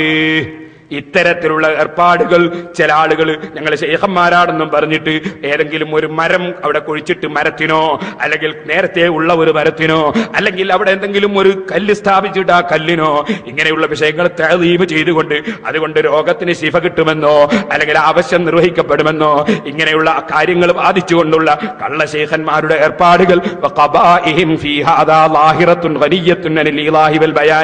അവർ ചെയ്യുന്ന ഇത്തരം നീചമായ കാര്യങ്ങൾ പ്രത്യേക പറയേണ്ടതില്ലാത്ത വിധം വ്യക്തമാണ്. അതുകൊണ്ട് അത്തരത്തിൽ അതാ ഏതെങ്കിലും ഒരാൾ ഒരു കൊടിമരം നാട്ടിയിട്ടുണ്ട്, ആ കൊടിമരം പോയി ചുറ്റിയാ മതി, എന്നാ രോഗാംഗം മാറിപ്പോകും എന്നൊക്കെ പറഞ്ഞിട്ട് ആര് തസവ്വുഫ് വാദിച്ചു വന്നാലും അംഗീകരിച്ചുകൂടെന്ന് പേരോടല്ല പറയുന്നത്. നമ്മുടെ ഇമാമിങ്ങളായ ഇമാം ഇബ്നു ഹജർ അൽ ഹൈതമി റളിയല്ലാഹു അൻഹു ഫത്ഹുൽ മുബീനിൽ പറയുന്നു. അതും ഇമാം നവവി റളിയല്ലാഹു അൻഹുവിന്റെ ഉസ്താദ് അബൂ ശാമ റളിയല്ലാഹു അൻഹുവിൽ ഉദ്ധരിച്ചുകൊണ്ട് നബിദിനം കഴിക്കുന്നത് സുന്നത്താണ്, നല്ലതാണ്, പടച്ചവന്റെ അടുക്ക കൂലി കിട്ടുന്നതാണെന്ന് നമ്മുടെ ആശയം പറഞ്ഞുകൊണ്ട് തന്നെ ഇപ്പുറത്തും നമ്മുടെ ആശയം എന്താണെന്ന് വ്യക്തമായി നമ്മളെ ഇമാമിങ്ങൾ പറയുകയാണ്. അതുകൊണ്ട് സഹോദരന്മാരെ, ഈ ഇമാമിങ്ങളെ പിന്തുടരാതെ കള്ള ശൈഖന്മാര് കാണിക്കുന്ന കോപ്പിരാട്ടികളിലൊന്നും പോയി ആരും പെട്ടുപോകരുത്. ഒരു മരത്തിന്റെ മുകളിൽ ഒരു വള്ളി, അതിന്റെ മുകളിൽ ഒരു പുതപ്പും പുതപ്പിച്ചിട്ട് അവിടുന്ന് അതിനെ ബഹുമാനിക്കുന്നതായിട്ട് ഒരു മുജാഹിദ് കാണിക്കുന്നു. വേറൊരു സ്ഥലത്ത് മരത്തിന്റെ ഇല, അത് കൊയിഞ്ഞു വീണാൽ അതിന് പൈസ കിട്ടൂന്നും പറഞ്ഞിട്ട് വേറൊരു മുജാഹിദ് കാണിക്കുന്നു. ഇവിടെ ഞങ്ങൾക്ക് ആരെന്ത് എവിടുന്ന് കാണിച്ചാലും ഞങ്ങളുടെ ഇമാമിങ്ങൾ മുഴുവനും വിശദീകരിച്ച് പറഞ്ഞിട്ടുണ്ട് എന്താണ് ചെയ്യേണ്ടത്, എന്താണ് ചെയ്യാൻ പാടില്ലാത്തത്. അത് ഈ സമുദായത്തെ ഞങ്ങൾ പഠിപ്പിച്ചിട്ടുമുണ്ട്. അതുകൊണ്ട് ആരെങ്കിലും എന്തെങ്കിലും ചെയ്യുന്നതൊന്നും നമ്മളെ വകയിൽ തലയിൽ വെച്ച് കെട്ടുകയും വേണ്ട, അതിനൊന്നും നമുക്കിവിടെ അംഗീകാരവുമില്ല എന്ന് ഞാൻ ഈ സമയത്ത് പ്രത്യേകമായി ഓർമ്മപ്പെടുത്തുകയാണ്. പിന്നെ മാധ്യമം പറയുന്നതറിയോ, ഡിവൈഎഫ്ഐക്കാരന്റെ കോണോമ്പാറ തങ്ങളെ പോയി പിടികൂടാത്തത്. മാധ്യമം പിന്നെ ചോദിക്കുന്നത് അതാണ്. ഞാൻ മാധ്യമം CD കയറ്റിക്കോളാം. എന്നാ സഹോദരന്മാരെ, ഞാൻ നിങ്ങളോട് പറയട്ടെ, ഇവിടെ ഒരു സംഘടനയും നിയമം കയ്യിലെടുക്കുന്നതിനോട് നമുക്ക് യോജിപ്പില്ല. അത് സോളിഡാരിറ്റി ആണെങ്കിലും ശരി, വേറെ ആരാണെങ്കിലും ശരി, നിയമത്തിന്റേതായ നിലക്ക് നിയമപാലകന്മാരത് കൈകാര്യം ചെയ്തു കൊള്ളണം. അതിനാണല്ലോ മുഖ്യമന്ത്രിയും പറഞ്ഞത്. അതേസമയം ഞാൻ നിങ്ങളോട് ഓർമ്മപ്പെടുത്തുന്നു, ഡിവൈഎഫ്ഐനെ ചോദ്യം ചെയ്യുന്ന മാധ്യമം പത്രം ആദ്യം ചോദ്യം ചെയ്യേണ്ട ജമാഅത്ത് ഇസ്ലാമിയെയാണ്. കർണാടക സ്റ്റേറ്റില് ജമാഅത്ത് ഇസ്ലാമിക്കാരെ മുഴുവനും കൊണ്ടുവന്ന് ശ്രീ രവിശങ്കറെ കൊണ്ട് ക്ലാസ് എടുപ്പിച്ച ജമാഅത്ത് ഇസ്ലാമിയാണ്. പിന്നെ പറഞ്ഞെന്തറിയോ, ഈ കോണോമ്പാറ തങ്ങളെടുക്കല് ഒരുപാട് സംഖ്യ കിട്ടുന്നു സലാത്ത് നഗറില്. പിന്നെ സംഖ്യ കിട്ടാണ്ട് എത്തിയും ഭക്ഷണം കൊടുക്കാനാവും. അതുപോലെ തന്നെ കണ്ണിനും കാഴ്ചയില്ലാത്ത, അതുപോലെ ഈ കൈയും കാലൊക്കെ തളർന്നു പോയ, അതുപോലെ തന്നെ മന്ദബുദ്ധികളായ കുട്ടികളെ പഠിപ്പിക്കാൻ കഴിയുമോ? അതിനവിടെ കുറെ സംഖ്യ കിട്ടിയിട്ട് അവിടെ തങ്ങൾ കുറെ ദീനീ പ്രവർത്തനം നടത്തി, അത് സമൂഹത്തിന് ഗുണമല്ലേ? അതുപോലെ മർക്കസ് സഖാഫിന്റെ കുറെ നേർച്ച കിട്ടിയാൽ അത് കാര്യം നല്ലതല്ലേ? അതുപോലെ തന്നെ സിറാജുലുദ്ദീനക്ക് നേർച്ച കിട്ടുന്നു. മൗലവിമാർക്ക് ഭയങ്കര വിഷമാണ്, പറയുമ്പം വിഷമാണ്. നാദാപുരത്ത് വന്ന മൗലവി സ്വീപ്പാക്കി സംസാരിച്ച് അന്ന് 2 ലക്ഷം റുപ്യ നേർച്ച കിട്ടലുള്ള ഒരു മാസത്തിൽ ഇപ്പൊ 3 ലക്ഷം കിട്ടുന്നുണ്ട്. മൗലവി പറഞ്ഞുകൊണ്ട് മുജാഹിദികളും നേർച്ചയാക്കുന്നുണ്ട്. ഇപ്പൊ 3 ലക്ഷം കിട്ടുന്നുണ്ട്. ഇന്ന് നേരമ്പോഴത്തേന് ശേഷം ഒരുപാട് ആൾ നേർച്ച കൊടുത്തിട്ടുണ്ട്. വേണേ ഞാൻ CD കയറ്റിക്കോളാം. ഇന്ന് വന്ന ആൾക്കാരെ വേണേ ഞാൻ CD കയറ്റിക്കോളാം.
10,000 റുപ്യ വല്ലതും നേർച്ചോട്ട് തന്നിട്ടുണ്ട്. വെള്ളപ്പാണ്ട് രോഗം മാറിയിട്ട് വരെ അയച്ച കത്തുണ്ട്. എന്റെ വണ്ടിയിലുണ്ട് ഒരു പുസ്തകം, സിറാജുൽ അത്ഭുതങ്ങളും അനുഭവങ്ങളും. പോകുമ്പോൾ ഓരോന്ന് ഫ്രീ ആയിട്ട് എല്ലാവരും വായിക്കോളെ, വാങ്ങി വായിച്ചോളി. കണ്ണൂർ ജില്ലയിൽ തന്നെ അയച്ച കത്തുണ്ട്, വെള്ളപ്പാണ്ട് രോഗം മാറിയിട്ട് അയച്ച കത്ത്. ഇവിടെ വന്നപ്പോൾ ഒരുപാട് ആൾ നേർച്ച തന്നിട്ടുണ്ട്. ഞാനിങ്ങനെ കീശയിലാ ഇടുക, വലിയമാർ പേരോട് കീശയിലിടുന്നു. ഞാൻ സുർമയോട് പോലെ കണ്ണിലാ വെക്കേണ്ട പൈസ. ഞാനിപ്പോ അതിലൊന്നും കടന്ന് സംസാരിക്കുന്നില്ല. എന്നാ നിങ്ങൾക്കൊന്ന് കേൾക്കണോ? ഈ ജമാഅത്തെ ഇസ്ലാമി മതക്കച്ചവടം നടത്തിയില്ലേ? എന്നിട്ടുണ്ടായ സംഭവങ്ങളും ചന്ദ്രികാപത്രത്തിലില്ലേ? ഇപ്പൊ സമയമില്ലാത്തതുകൊണ്ട് ഞാൻ വായിക്കുന്നില്ല. ചന്ദ്രികാപത്രം അത് ഓരോന്നോരോന്നായിട്ട് എടുത്ത് പറഞ്ഞിട്ടില്ലേ? സുബ്ഹാന ജല്ല ജലാലു, എത്ര തട്ടിപ്പുകളും വെട്ടിപ്പുകളാണ് ഇവർ സാമ്പത്തിക രംഗത്ത് നടത്തിയത്. എന്നിട്ട് കോണോമ്പാറ തങ്ങളെ പിടികൂടാൻ വേണ്ടി കണ്ടോ നിങ്ങൾ, ചന്ദ്രിക അവസാനിക്കുന്നില്ല എന്നിട്ട് അവസാനം എഴുതിയതാണിത്. ലൈംഗിക പീഡന കുറ്റത്തിന് ജയിലിലാക്കപ്പെട്ട പ്രസ്ഥാന നേതാവായ സ്വന്തം മതസ്ഥാപന പ്രിൻസിപ്പലിനെ പദവിയിലിരുത്തി സംരക്ഷിക്കുന്നവർ ഇസ്ലാമിക പ്രസ്ഥാനത്തിന്റെ പേരിൽ മറ്റുള്ളവരോട് ധാർമ്മിക ഉപദേശിക്കുന്നതിന് ആരുടെ ചാരിത്ര പ്രസംഗത്തോട് ഉപമിക്കണം. ഹൈക്കോടതിയിലെ കേസ് തീരുന്നത് വരെയെങ്കിലും ഒന്ന് പദവിയിൽ നിന്ന് മാറ്റി നിർത്തിക്കൂടെ? തൃശൂർ ജില്ലയിലെ ദീനീ സ്ഥാപനത്തിലെ +2 വിദ്യാർത്ഥിനിയെ പീഡിപ്പിച്ചതിനാണ് ഗുരുനാഥൻ കൂടിയായ സ്ഥാപന മേധാവി വിശുദ്ധ റമദാനിൽ റിമാൻഡിലായത്. വനിതാ കമ്മീഷൻ മുഖേനയാണ് പെൺകുട്ടി ഹൈക്കോടതിയിലെത്തുന്നത്. നേതാവിന്റെ പേര് വേണോ, തെളിവ് വേണോ, കേസിന്റെ ഫയൽ നമ്പർ വേണോ? ഇനിയും അവസാനിക്കാത്ത കേസിന്റെ നടത്തിപ്പിന് വേണ്ടി ഇസ്ലാമിക പ്രസ്ഥാനം തന്നെ ലക്ഷങ്ങൾ പിരിച്ചെടുക്കുന്ന നാണക്കേടും ജമാഅത്തുകാർ കേരളത്തിന്റെ മുഖത്തൊട്ടിക്കുന്നു. ഇതിന്റെ ചന്ദ്രികയിൽ വിളിച്ച് ചോദിച്ചാൽ പറഞ്ഞു തരും അവര്. ചന്ദ്രിക ഞാൻ നോക്കി വായിക്കുന്നത്. എന്നിട്ട് പിന്നെയും സുബ്ഹാനല്ലാഹ് എഴുതിയൊക്കെ ഇപ്പൊ പറയണോ? കുറ്റ്യാടി നേതാവ് കൈവിരൽ കൊണ്ടെന്ന് തൊട്ടപ്പോൾ 35 ലക്ഷത്തിന്റെ പെട്ടി പഴയ മംഗളം വായിച്ച പതിപ്പിന്റെ കെട്ടായി മാറിയ കഥ നിങ്ങളുടെ കുറ്റ്യാടിയിൽ 35 ലക്ഷത്തിന്റെ കെട്ട് കൊണ്ടുപോയി പൊരക്കത്തിയും മംഗളം വാരിക. ജമാഅത്ത് ഇസ്ലാമിക്കാരെ സംഭവം നടന്ന് ചന്ദ്രിക പറയാണ്. എനിക്ക് കേൾക്കണോ? സുബ്ഹാനല്ലാഹ്, എത്രയെത്ര ഘോര സംഭവങ്ങൾ. കൂടുവിട്ട് കൂടുമാറൽ, സാധുക്കളുടെ അവസാനത്തെ ചിറ്റും കമ്മലും ഊരിവാങ്ങി സ്വർണ്ണക്കച്ചവടം ചെയ്യുന്ന പ്രാസ്ഥാനിക വിദ്യ, ഹജ്ജ് ഗ്രൂപ്പ്, വസ്ത്രവ്യാപാരം, ചികിത്സ, ദുരിതാശ്വാസ ഫണ്ടുകൾ, വിദ്യാഭ്യാസ കരിയർ ഗൈഡൻസിലെ കരിയർ, കോടികളുടെ ട്രസ്റ്റുകൾ, പ്രസ്ഥാന പത്രത്തിലെ ഷെയറുകൾ അപ്രത്യക്ഷമാകുന്നത്, ബൈത്തുൽ സക്കാത്ത്, ബൈത്തുൽ മാല് കൊണ്ടുള്ള ബൈത്ത്, ആട്, തേക്ക്, മാഞ്ചിയത്തിന്റെ ആലുവ, ചെമ്മീൻ മോഡൽ തുടങ്ങിയവ ഏത് മനുഷ്യന്റെ അന്തസ് ഉയർത്താനാണെന്ന് ജമാഅത്ത് നേതൃത്വം വ്യക്തമാക്കേണ്ടതാണ്. ഇതൊക്കെ ചന്ദ്രികയിൽ എഴുതാണ്. ഇത് എഴുതാനൊരു കാരണമുണ്ട്. കുഞ്ഞാലിക്കുട്ടീനെ മോശാക്കി എഴുതിയതുകൊണ്ടാ അമീർ കുഞ്ഞാലിക്കുട്ടീന്റെ പേരിൽ അപരാധം പറഞ്ഞുകൊണ്ട് ചന്ദ്രികക്ക് ഹാലളിയതാണ്. അങ്ങനെ കുറച്ചൊക്കെ ഹാലളുകയും വേണോ? അപ്പോ എന്നിട്ട് ഇവര് കോണോമ്പാറ തങ്ങൾ അവിടെ പിരിവെടുക്കുന്നതാണ്. ഒരു മൗലവി, മുജാഹിദിന്റെ ഒരു മൗലവി പ്രസംഗിക്കുന്നത്, ഞാൻ നിർത്തുകയാണ്, മുജാഹിദിന്റെ ഒരു മൗലവി പ്രസംഗിക്കുന്നത് സുബ്ഹാനല്ലാഹ് എന്താ പറയുന്ന അറിയോ? കോണോമ്പാറ തങ്ങളെ ചങ്ങലക്കിടണോ, ഖലീൽ തങ്ങളെ ചങ്ങലക്കിടണോ? അത് വെച്ചു കൊടുത്താ മനെ. നിനക്കറിയുമോ, മലപ്പുറത്തെ സലാത്ത് നഗറിൽ കഴിഞ്ഞതിന്റെ മുമ്പത്തെ വർഷത്തെ സലാത്ത് നഗറിൽ എത്ര ക്യാഷ് കൗണ്ടർ ഉണ്ടായിരുന്നു? 62 ക്യാഷ് കൗണ്ടർ ഉണ്ടായിരുന്നു. ചാക്കിൽ കെട്ടിയിട്ടാണ് 1000ന്റെ നോട്ട് ലോറി കയറ്റി കൊണ്ടുപോയത്. ചാക്കിൽ കെട്ടിയിട്ട് അവിടെ വരുന്ന 2-3 ലക്ഷം ജനങ്ങളോട് പറയാ, ആ നിന്ന അത്രയും അടിക്കുള്ള പൈസ. അപ്പോ എറണാകുളത്ത് MG റോഡിൽ 60 ലക്ഷം റുപ്യ അവിടുത്തെ ഒരു സെന്റിന്. അപ്പൊ പാവപ്പെട്ടവൻ എറണാകുളത്തുകാരൻ അന്ന് ഇന്ന സ്ഥലത്ത് എറണാകുളത്തിന്റെ വില എടുക്കണ എത്ര ഉണ്ടാവും? സത്യത്തിൽ സാധിക്കുമെങ്കിൽ യുവാക്കളോട് ഇത്തരം ആളുകളെ ചങ്ങലക്ക് പിടിച്ച് ബന്ധിപ്പിച്ചിട്ട് മരിക്കണവരെ ഭക്ഷണം അവിടെ കൊണ്ടു കൊടുക്കുക, നല്ല ഡ്രസ്സ് അവിടുന്ന് കുളിപ്പിക്കുക, പുറത്തേക്ക് ഇറക്കരുത്. എന്നാൽ ഒരുപാട് ആൾ കേരളത്തിൽ നിന്ന് സ്വർഗത്തിലേക്ക് ഉണ്ടാവും. അല്ലെങ്കിൽ ഈ മനുഷ്യ സമുദായത്തിലെ ബഹുഭൂരിപക്ഷവും നരകത്തിലെത്തൂ. അപ്പോ ഖലീൽ തങ്ങൾ എന്താ വേണ്ട? യുവാക്കളോട് മൂപ്പര് തീവ്രവാദം പഠിപ്പിക്കുക. മുജാഹിദിന്റെ യുവാക്കൾക്ക് പിടിച്ചുകൊണ്ടുപോയി ചങ്ങലൊക്കെ ഇട്ടിട്ട് ഭക്ഷണമൊക്കെ അവിടെ കൊണ്ടു കൊടുക്കണോ? ചങ്ങല കൊണ്ട് ഇടാണ്ട് തന്നെ ഭക്ഷണങ്ങളെ കൊണ്ട് നമ്മളവിടെ കൊണ്ടിരുത്തിക്കും. തങ്ങന്മാർക്ക് ഭക്ഷണം സർവ്വ മുജാഹിദികൾ കൊണ്ട് അവിടെ കാൽക്കൽ കൊണ്ടിരിക്കും. ഞങ്ങൾക്കൊന്ന് കേൾക്കണോ? ഇതേ ചങ്ങാതി ഇപ്പൊ 500 റുപ്യ പിരിവ് ചോദിക്കുന്നു, നിന്ന സ്ഥലത്തിന്റെ പൈസെങ്കിലും നിങ്ങൾ കൊടുക്കണോന്ന് പറയുന്നു. ഖലീൽ തങ്ങൾ പിന്നെ സ്ഥാപനത്തിന്റെ സംഖ്യ പിന്നെ എന്താ ഉണ്ടാക്കുക? മൂപ്പര് കട്ടുകൊണ്ടുവരാനാ? അല്ലെ ഇവരെ പോലെ സക്കാത്തിന്റെ പൈസ പിരിച്ചിട്ട് കൊടുക്കാനാ? അല്ലെ പലിശ വാങ്ങാനാ? പിരിവെടുക്കാന്നല്ലാതെ ഇഷ്ടമുള്ളവരെല്ലാം അത് കൊടുക്കണോ? എന്റെ മൂപ്പര് എറണാകുളത്തുള്ള ആളെത്തിലായിരിക്കും കൊടുക്കാൻ. അതിന്റെ വയനാട്ടിലെ മലയിലുള്ള ആൾ ഇവൻ കാണാഞ്ഞേ, അയാൾ എത്രയായിരിക്കും കൊടുക്കുക? എറണാകുളത്തുള്ള എത്ര കൊടുക്കാൻ? എന്നാ ഇതേ മനുഷ്യൻ പെണ്ണുങ്ങളെ പീന്ന് കാണണോ? അതേ പ്രസംഗത്തിൽ ഇത് പള്ളിന്ന് പ്രസംഗിച്ചതാ, പള്ളിന്ന് റമദാനിൽ പ്രസംഗിച്ചാണ്. അതേ മനുഷ്യൻ അപ്രസംഗത്തിൽ മുജാഹിദിന്റെ പെണ്ണുങ്ങളെ പീന്ന് കാണണം. നിങ്ങൾക്ക് അതൊന്ന് വെച്ചു കൊടുത്താ മോനെ. പീഞ്ഞ് പൈസ ഉണ്ടാക്കുന്നത് പൈസ അല്ല, പൊന്ന്. സ്ത്രീകൾ പലപ്പോഴും ക്ലാസ് അല്ലേ എന്ന് വിചാരിച്ചിട്ട് പൈസ കൊണ്ടുവരില്ല. ഒന്നുകൊണ്ടും ബേജാറാണ്ട. കയ്യിലെ 2 വിരലിലുള്ള മോതിരം, കൈത്തണ്ടയിലുള്ള വള, കഴുത്തിലുള്ള മാല, അരയിൽ തൂക്കിയ അരഞ്ഞാണം, ഇതൊക്കെ ആഭരണമാണ്, ഇതൊക്കെ സ്വർണമാണ്, ഇതൊക്കെ പുണ്യമുള്ള കാര്യമാണ്. അതുകൊണ്ട് അത് അഴിച്ചിട്ട് അവിടെ ബക്കറ്റ് ഉണ്ടേ അവിടെ ഇടുക. 1 പവൻ, 2 പവൻ, 5 പവൻ. ഇത് വെറുതെ പറയില്ല. സ്വർണം വേണമോ സ്വർഗം വേണമോ എന്നാലോചിക്കുക. എന്താണ് സ്വർണം വേണമോ സ്വർഗം വേണമോ എന്ന് ആലോചിക്കുക. എന്താ വേണ്ടത്? സ്വർണം വേണമോ സ്വർഗം വേണമോ എന്നാലോചിക്കുക. എന്നിട്ട് കേട്ടോ, ഖലീൽ തങ്ങൾ സലാത്തി ചൊല്ലിയിട്ട് പിരിവെടുക്കുമ്പോ ഞങ്ങളൊക്കെ എടുക്കാറുണ്ട് പിരിവ്. ജനങ്ങളെ നമുക്ക് അള്ളാനോട് ദ്വാരക്ക, സ്വർഗം തരാനും നിങ്ങൾക്ക് നിയമത്ത് തരാനും രോഗമാനൊക്കെ ദ്വാരക്കാന്നേ പറയുള്ളൂ. ഇവർ ഓഫറാ. മൗലവി പറയാ സ്വർഗം വേണോ സ്വർണം വേണോ? മൂപ്പരെ ഏൽപ്പിച്ചല്ലേ ഇത് കൊടുക്കാനേ. ഏയ്, സ്വർഗം കൊടുക്കാൻ ഏൽപ്പിച്ച മൗലവി സ്വർഗം വേണോ സ്വർണം വേണോ? 5 പവന് അരഞ്ഞാണോ എല്ലാം ബക്കറ്റിലും കിട്ടോളി. ഇയാളാ പറയുന്നത് അതേ പ്രസംഗത്തിൽ. നിങ്ങളൊന്ന് ആലോചിച്ച് നോക്ക്. ഇനി ഒന്നും കൂടി കേട്ടോളി. ഇയാൾ എന്നെ പറയുന്നത് വലിയ പൈസ ആണെങ്കിൽ എന്റെ അഡ്രസ് വാങ്ങിയിട്ട് എനിക്ക് അയച്ചു തന്നാ മതി. അതൊന്ന് കേട്ടോളി. വലിയ സംഖ്യ തരാൻ ഉദ്ദേശിക്കുന്നവർ ഞാനുമായി ബന്ധപ്പെട്ട് നമ്പർ വാങ്ങി അഡ്രസ് വാങ്ങി അത് അയച്ചു തരിക. വലിയ സംഖ്യ തരാൻ ഉദ്ദേശിക്കുന്നവർ ഞാനുമായി ബന്ധപ്പെട്ട് നമ്പർ വാങ്ങി അഡ്രസ് വാങ്ങി അത് അയച്ചു തരിക. കണ്ടില്ലേ, മൂപ്പരായിട്ട് ബന്ധപ്പെട്ടിട്ട് അഡ്രസ് വാങ്ങിയിട്ട് അയച്ചു കൊടുക്കുക പെണ്ണുങ്ങൾ. നല്ല കോളായി. പിന്നെ ഇനി വേറൊരാള് പെരുന്നാളിന് പെണ്ണുങ്ങളോട് പിരിവെടുക്കുന്നു. അയാളെന്നാ എന്നാ വെച്ചു. ഞാൻ നിങ്ങളോട് പറയുന്നു, നിങ്ങൾ നിങ്ങളുടെ ആഭരണങ്ങൾ ഈദ് മുസല്ലയിലെ ബക്കറ്റുകളിൽ അയച്ചിടൂ, നിങ്ങൾക്ക് സ്വർഗം ലഭിക്കും. ഞാൻ നിങ്ങളോട് പറയുന്നു, നിങ്ങൾ നിങ്ങളുടെ ആഭരണങ്ങൾ ഈദ് മുസല്ലയിലെ ബക്കറ്റുകളിൽ അയച്ചിടൂ, നിങ്ങൾക്ക് സ്വർഗം ലഭിക്കും. അപ്പൊ ആഭരണങ്ങളൊക്കെ ബക്കറ്റിൽ കൊടുക്കണമെന്നാ പറയുന്നത്. എന്നിട്ടോ ആലിമീങ്ങളെയും തങ്ങന്മാരെയും ചോദ്യം ചെയ്യാം. ഇനി നിങ്ങൾക്കൊന്നും സമയമില്ലാത്തതുകൊണ്ട് ഞാൻ പറയുന്നില്ല. സുബ്ഹാന ജല്ല ജലാലു, ഇവരെ ഒരു കഥ ഇതിപ്പോ നമ്മളെ കേട്ട് പറഞ്ഞാല് ഇതെവിടെയാ തീരുക? എവിടെയാ ഇത് തീരുക? സുബ്ഹാനല്ലാഹ്. ഇവരെ അന്ധവിശ്വാസം കേൾക്കണം നിങ്ങൾക്ക്. ഒരു മൗലവി ശൈത്താൻ അളക്കാൻ പോയി. എങ്ങനെയാ ശൈത്താൻ അളക്കാൻ പറയുമോ? മുജാഹിദിന്റെ മൗലവിന്ന് കേൾക്കണം നിങ്ങൾക്ക്. ഒന്ന് വെച്ചു കൊടുത്താ മോനെ. സുബ്ഹാനല്ലാഹ്. നമ്മളെ കരിമ്പിലാക്കലെന്ന് പറയട്ടെ. ജമാൽ ചെറുവാടി എന്ന് പറയുന്ന ഈ വിഭാഗത്തിന്റെ വലിയൊരു നേതാവാണ് അദ്ദേഹം. ഇൽമത്രണ്ട് നമ്മൾ അത് ആക്കാൻ പറഞ്ഞു. പക്ഷേ അദ്ദേഹം എന്ത് ചെയ്തു? 2 സ്ഥലത്ത് 2 ചികിത്സ അറിഞ്ഞു. ഞാൻ അറിയാത്തത്രണ്ട് എനിക്കറിയാം. ഒരു പെൺകുട്ടി എന്തോ മാനസികമായ സ്വാസ്ഥ്യം കാണിച്ചു. അവരെ ഇയാൾ പരിശോധിക്കുക. ഇയാൾ ഡോക്ടറല്ല, ഇയാൾ എഞ്ചിനീയർ അല്ല, കൃത്യമായി പറഞ്ഞാൽ മതപണ്ഡിതൻ പോലും അല്ല. കാരണം എന്താ? സ്കൂളും കഴിഞ്ഞിട്ടില്ല, മദ്രസയും കഴിഞ്ഞിട്ടില്ല. അത് നിങ്ങൾ കഴിയണ്ടോ? ഭൗതിക വിദ്യാഭ്യാസം ഒന്നുകിൽ അല്ലെങ്കിൽ മതവിദ്യാഭ്യാസം, രണ്ടുമില്ല. ഈ മനുഷ്യൻ ഈ പെൺകുട്ടിയെ പരിശോധിക്കുകയാണ്. എന്നിട്ട് പരിശോധിച്ചിട്ട് ജിന്നിനെ എവിടെ നോക്കിയിട്ട് കാണുന്നില്ല. അവസാനം ഇങ്ങനെ നോക്കുമ്പോ ഒരു വിരലിങ്ങനെ അളകുന്നു കുട്ടിയുടെ. ഇയാൾ പറഞ്ഞു, ഈ വിരലിന്മേലാണ് ജിന്ന്. ഏത്? ഈ വിരലിന്മേലാണ് ജിന്ന്. ഇനി എന്താ പ്രതിവിധി? അടിക്കണം. കുട്ടിയുടെ ആങ്ങളമാർ ഇടപെട്ടത് കൊണ്ട് കുട്ടിക്ക് അടി കിട്ടാതെ രക്ഷപ്പെട്ടു. തീർന്നില്ല.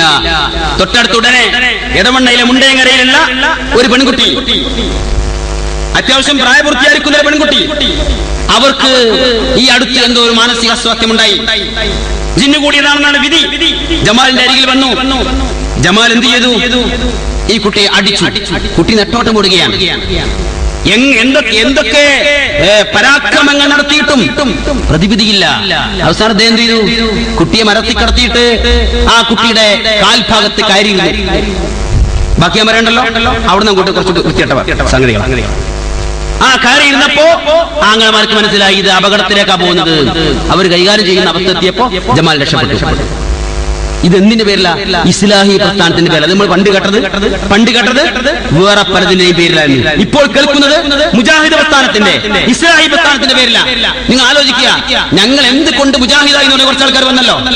ഞാൻ അന്നേ പറഞ്ഞിരുന്നു, ഞങ്ങൾ എന്ത് കണ്ട് മുജാഹിദായി എന്നാണ് പറയേണ്ടത്. കേട്ടില്ലേ? എന്തുകൊണ്ട് മുജാഹിദായി എന്നല്ല പറഞ്ഞത്, എന്ത് കണ്ട് മുജാഹിദായി എന്നാ പറയേണ്ടത്. അതും ഒരു മുജാഹിദാ ആ പറയുന്നത്. എന്നാലേ ആ സംഭവം ഇവർക്ക് നിഷേധിക്കാൻ കഴിയോ? ഇവരുടെ നേതാവ് തന്നെ ജമീല ടീച്ചർ ഈ പെണ്ണുമായിട്ട് ഇന്റർവ്യൂ ചെയ്ത്, എന്നിട്ട് അവൾ ആ സംഭവം പറയുന്നുണ്ട്. ഈ പെണ്ണിനെ ജമാൽ ചെയ്ത തോന്നിവാസം, കാലിന്റെ മേലെ കയറി നിന്നിട്ട് അടിച്ചു പെൺകുട്ടീനെ. എന്നിട്ട് ആ വിവാഹമോചനം നടന്നു. ആ വിവാഹമോചനായി പോയി. മുജാഹിദിന്റെ നേതാവ് ജമാൽ ചെറുവാടി അത് ഞാൻ വെറുതെ പറയാണോ? എന്നിട്ട് ഇവര് നമ്മളെ പേരിൽ അന്ധവിശ്വാസം വെച്ചിട്ടുന്ന് ഏത് യുവതിയായ പെണ്ണിന്റെ കാലിന്റെ തുറമെ കയറി അടിക്കുന്ന മൗലൈമാരെ, മുജാഹിദിന്റെ മൗലൈമാര് നിഷേധിക്കാൻ കഴിയോ? ഇവർക്ക് നിഷേധിക്കാൻ കഴിയോ? എന്നാ അത് കേട്ടോ നിങ്ങൾ. ഒന്ന്, ഈ പെൺകുട്ടിയുടെ പിതൃ സഹോദരൻ മുജാഹിദിന്റെ മൗലവി തന്നെയാണ് വിശദീകരിക്കുന്നത്. ഒന്ന് അതിന് ശേഷം വിശദീകരിക്കുന്നത് ഈ ജമീല ടീച്ചറാണ്. രണ്ടും ഒന്ന് ഒരു മുജാഹിദാണ്, ഒന്ന് മറ്റേ മുജാഹിദാണ്. അതാ ചങ്ങാതി. പ്രശ്നം ജിന്നി കയറിയതാണെന്ന് കണ്ടെത്തുന്നു. 17-കാരിയായ പെൺകുട്ടിയെ ജമാലിന്റെ ചെറുവാടിയിലുള്ള ജിന്ന് ചികിത്സാ കേന്ദ്രത്തിലെത്തിക്കുന്നു. തുടർന്ന് ജിന്നിറക്കലും അടിക്കലും തൊഴിക്കലുമായി നടന്ന സംഭവങ്ങൾ പെൺകുട്ടിയുടെ പിതൃ സഹോദരൻ കൂടിയായ എ അബ്ദുൽ അസീസ് മദനി വിശദീകരിക്കുന്നത് ശ്രദ്ധിക്കുക. കഴിഞ്ഞ ഏപ്രിൽ മാസത്തിൽ എൻ്റെ ജ്യേഷ്ഠൻ്റെ മകൾ, അവളെ മുണ്ടേങ്കര നൌഷാദ് എന്ന് പറയുന്ന ഒരാൾ വിവാഹം കഴിച്ചു. അങ്ങനെ കുറച്ച് ദിവസം കഴിഞ്ഞപ്പോൾ ഈ നൌഷാദ് അവളെ സംബന്ധിച്ച് പല പ്രചരണങ്ങളും നടത്തി.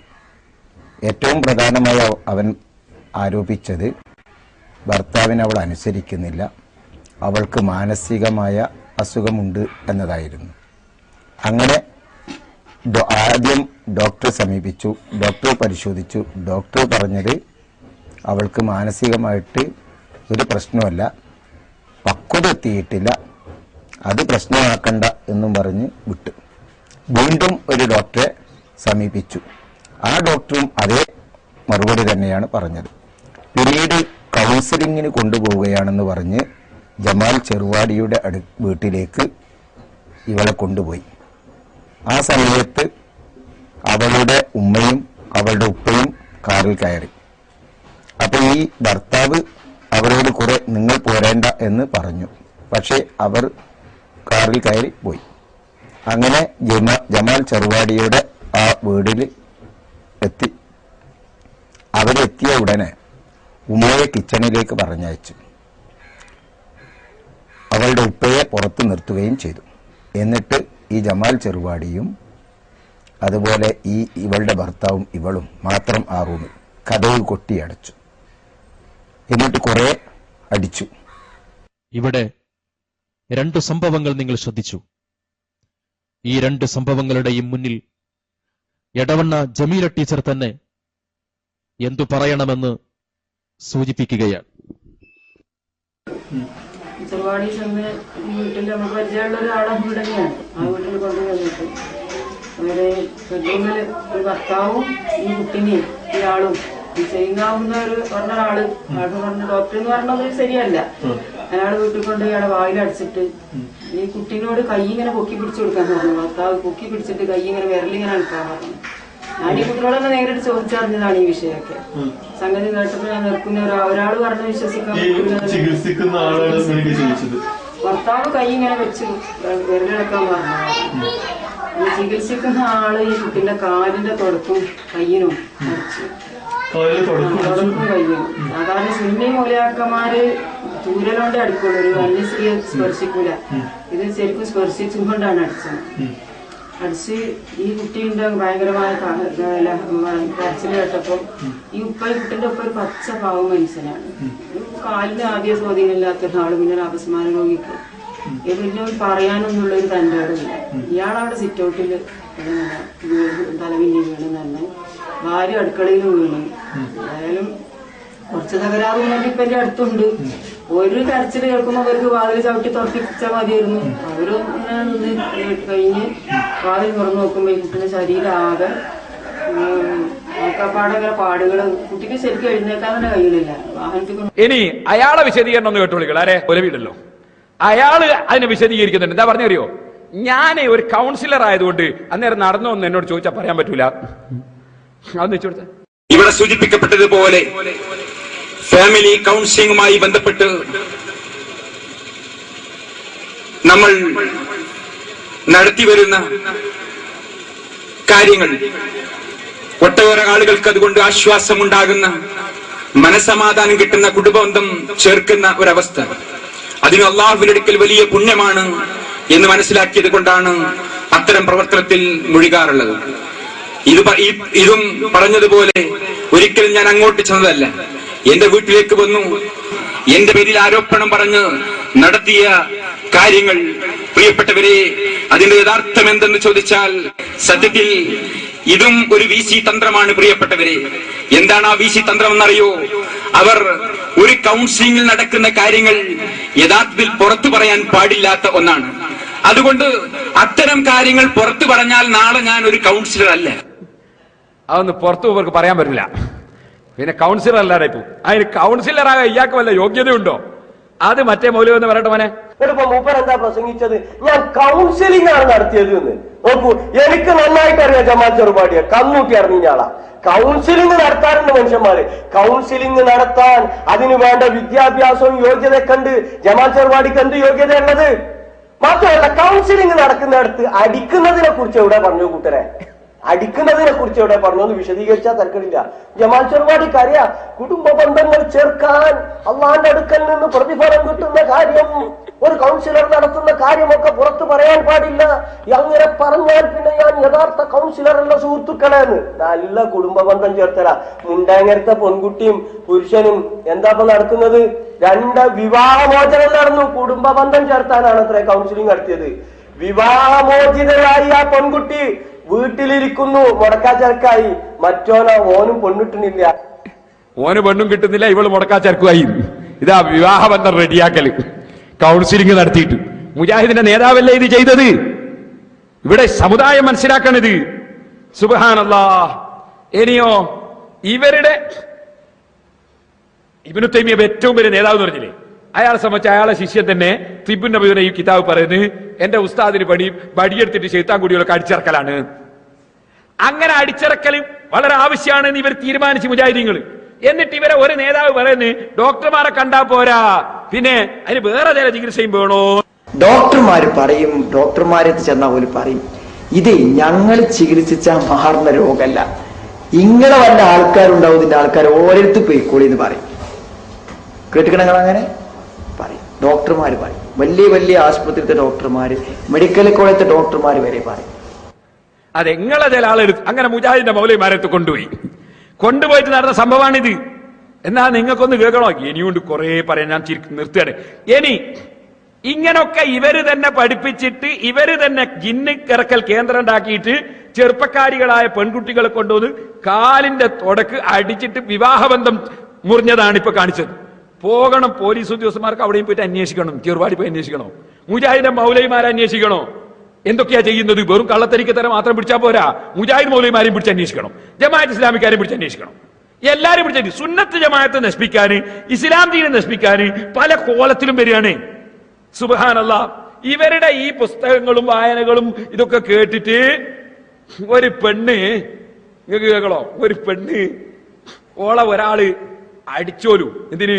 ചെറുത്താനുണ്ട് എന്ന് വിചാരിച്ചിട്ട് പെണ്ണ് പറയാം എനിക്കും ഒരു ചെറുത്താനുമില്ല, അടി പൊറുക്കാണ്ടായപ്പോ ഞാൻ പറഞ്ഞു 4 ആളുണ്ട് എന്റെ മേത്ത്, എന്റെ മേല് 4 ആളുണ്ട്, എനിക്ക് തടിയെടുക്കണ്ടേ അതെന്ന് വെച്ചോട്ടെ. പെണ്ണ് പറയുന്ന സങ്കടം എന്താണ് ചോദിച്ചതിന് സമാധാനം പറയാത്തെന്ന് വെച്ച് ആദ്യം ഒരു തല്ലി വെച്ച്.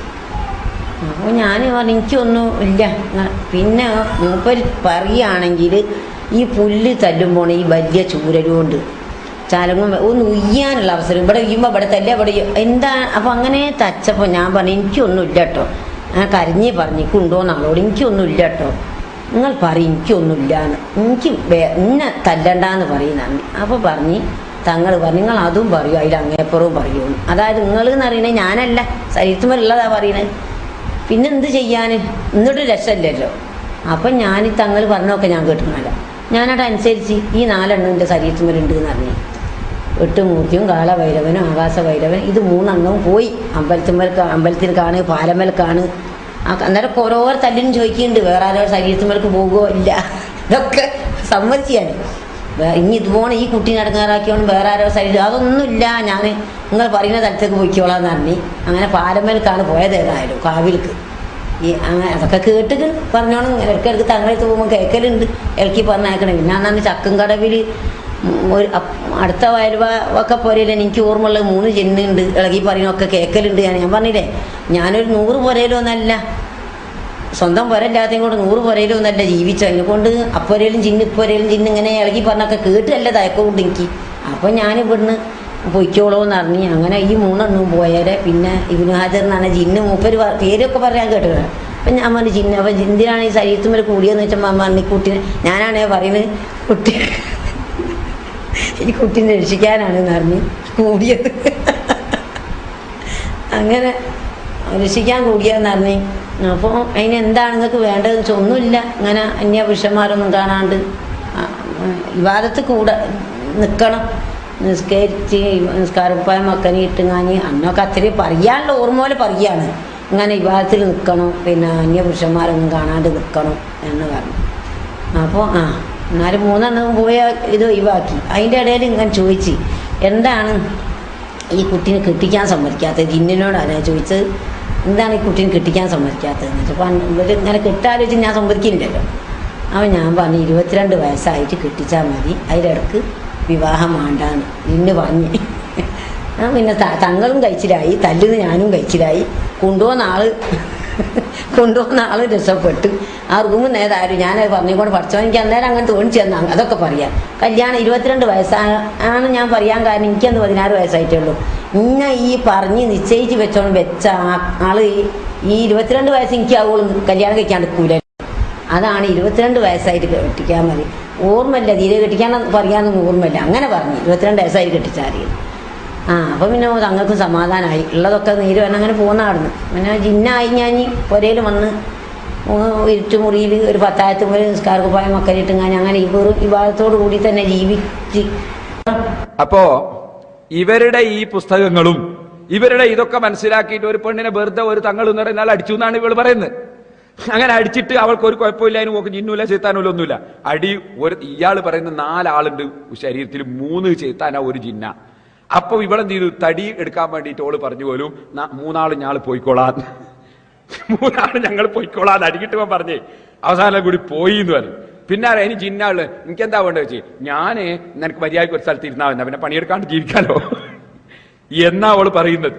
ഞാൻ പറഞ്ഞു വരുന്നത്, എന്നിട്ട് ഇവർ ഇങ്ങനെയൊക്കെ ആയിരുന്നു മുമ്പ് എന്ന് പറഞ്ഞിട്ട് ഇത് പ്രകടിപ്പിക്കുകയാണ് മൗലവിമാര്. എന്നിട്ട് ഇപ്പൊ എന്താ ആയത്? ഇപ്പൊ ആയത് ജമാൽ ചെറുവാടിനെ പോലത്തെവർക്ക് യുവതികളെ കൊണ്ടുപോയിട്ട് കാഴ്ച വെച്ചു കൊടുക്കുക അടിക്കാൻ. എന്താണ് സുബ്ഹാനല്ലാഹ്. ഇനി ഞാൻ പറയുന്നില്ല, 100 എണ്ണം ഇങ്ങനത്തത് മുജാഹിദിന്റെ ഓരോ സംഭവങ്ങൾ എടുത്ത് കാണിക്കാൻ ഒരു മൗലവി പഠിപ്പിക്കുന്നുണ്ട്. എങ്ങനെയാ ഈ ശൈത്താൻ ഇളക്കേണ്ടത്, എങ്ങനെയാ ഇറക്കേണ്ടത് പഠിപ്പിക്കുന്നുണ്ട്. അയാൾ ഡോക്ടറും കൂടിയാ, സുബൈർ എന്ന അയാളുടെ പേര്. അയാൾ പറയുന്നത് ശൈത്താൻ അങ്ങ് ഇറങ്ങുമ്പോ ഛർദിക്കുന്ന, അതിന് പല സംഭവം ഉണ്ടാവുന്ന.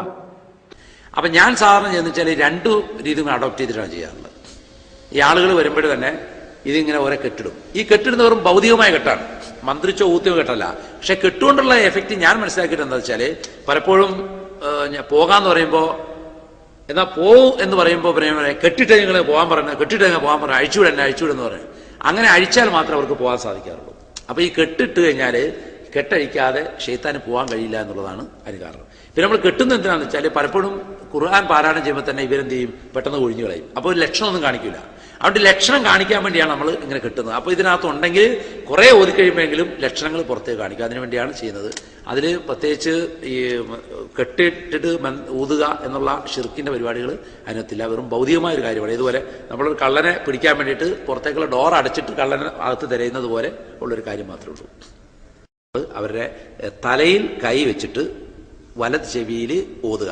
സ്ത്രീ ആണെങ്കിൽ എന്തെങ്കിലും നീളമുള്ള ട്യൂബ് പോലെ കടലാസ് ഒന്നും കൊണ്ടിട്ട്, കടലാസിന് പ്രത്യേകം പറയാൻ കാരണം എന്ന് വെച്ചാൽ PVC പൈപ്പൊന്നും ഉപയോഗിച്ച് പോകുക. കാരണം ചിലപ്പോൾ ആൾ പെട്ടെന്ന് ഒറ്റ ഞെട്ടൽ ചിലപ്പോൾ മോഹം ബാക്കി ഉണ്ടാവില്ല.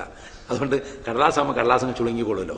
അങ്ങനെ ഓതുമ്പോൾ പെട്ടെന്ന് ഇവരിൽ മാറ്റങ്ങൾ കാണും. അവർക്കത് പിടിച്ചു വെക്കാൻ പറ്റൂല, പല രീതിയിൽ പ്രതികരിക്കും. അങ്ങനെ കണ്ടു കഴിഞ്ഞാൽ അപ്പോൾ മനസ്സിലാവും ഈ രോഗിക്ക് പൈശാചിക ബാധകളാണ്. അപ്പോൾ സിഹിറാണെങ്കിൽ ചിലപ്പോൾ ഛർദ്ദിക്കും. ഉദാഹരണമായിട്ട് കറുത്ത നിറത്തിൽ, ചുവന്ന നിറത്തിൽ, മഞ്ഞ നിറത്തിലൊക്കെ ചിലപ്പോൾ ഛർദ്ദിച്ചത് ബാത്തിലായി പോകും.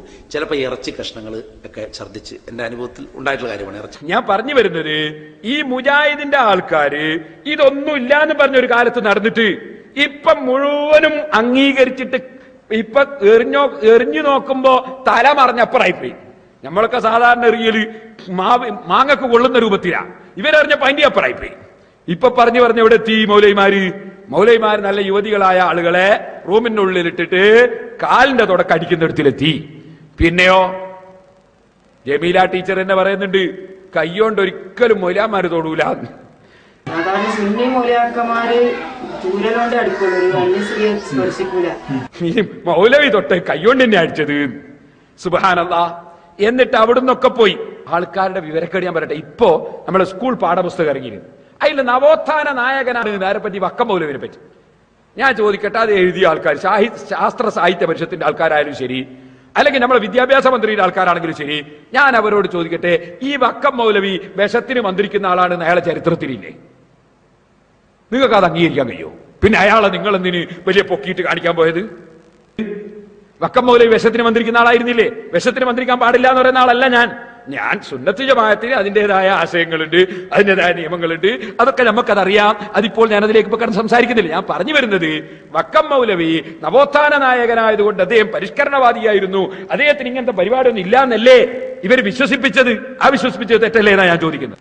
വക്കം മൗലവി വെള്ളത്തിൽ മന്ത്രിച്ചു കൊടുക്കാറുണ്ട് എന്ന് വക്കം മൗലവിയെ സംബന്ധിച്ച് മിഷ്കാത്തുൽ ഹുദ എന്ന NV അബ്ദുസ്സലാം മൗലവി എഴുതിയ ഇതിൽ നിങ്ങൾക്ക് കാണാം.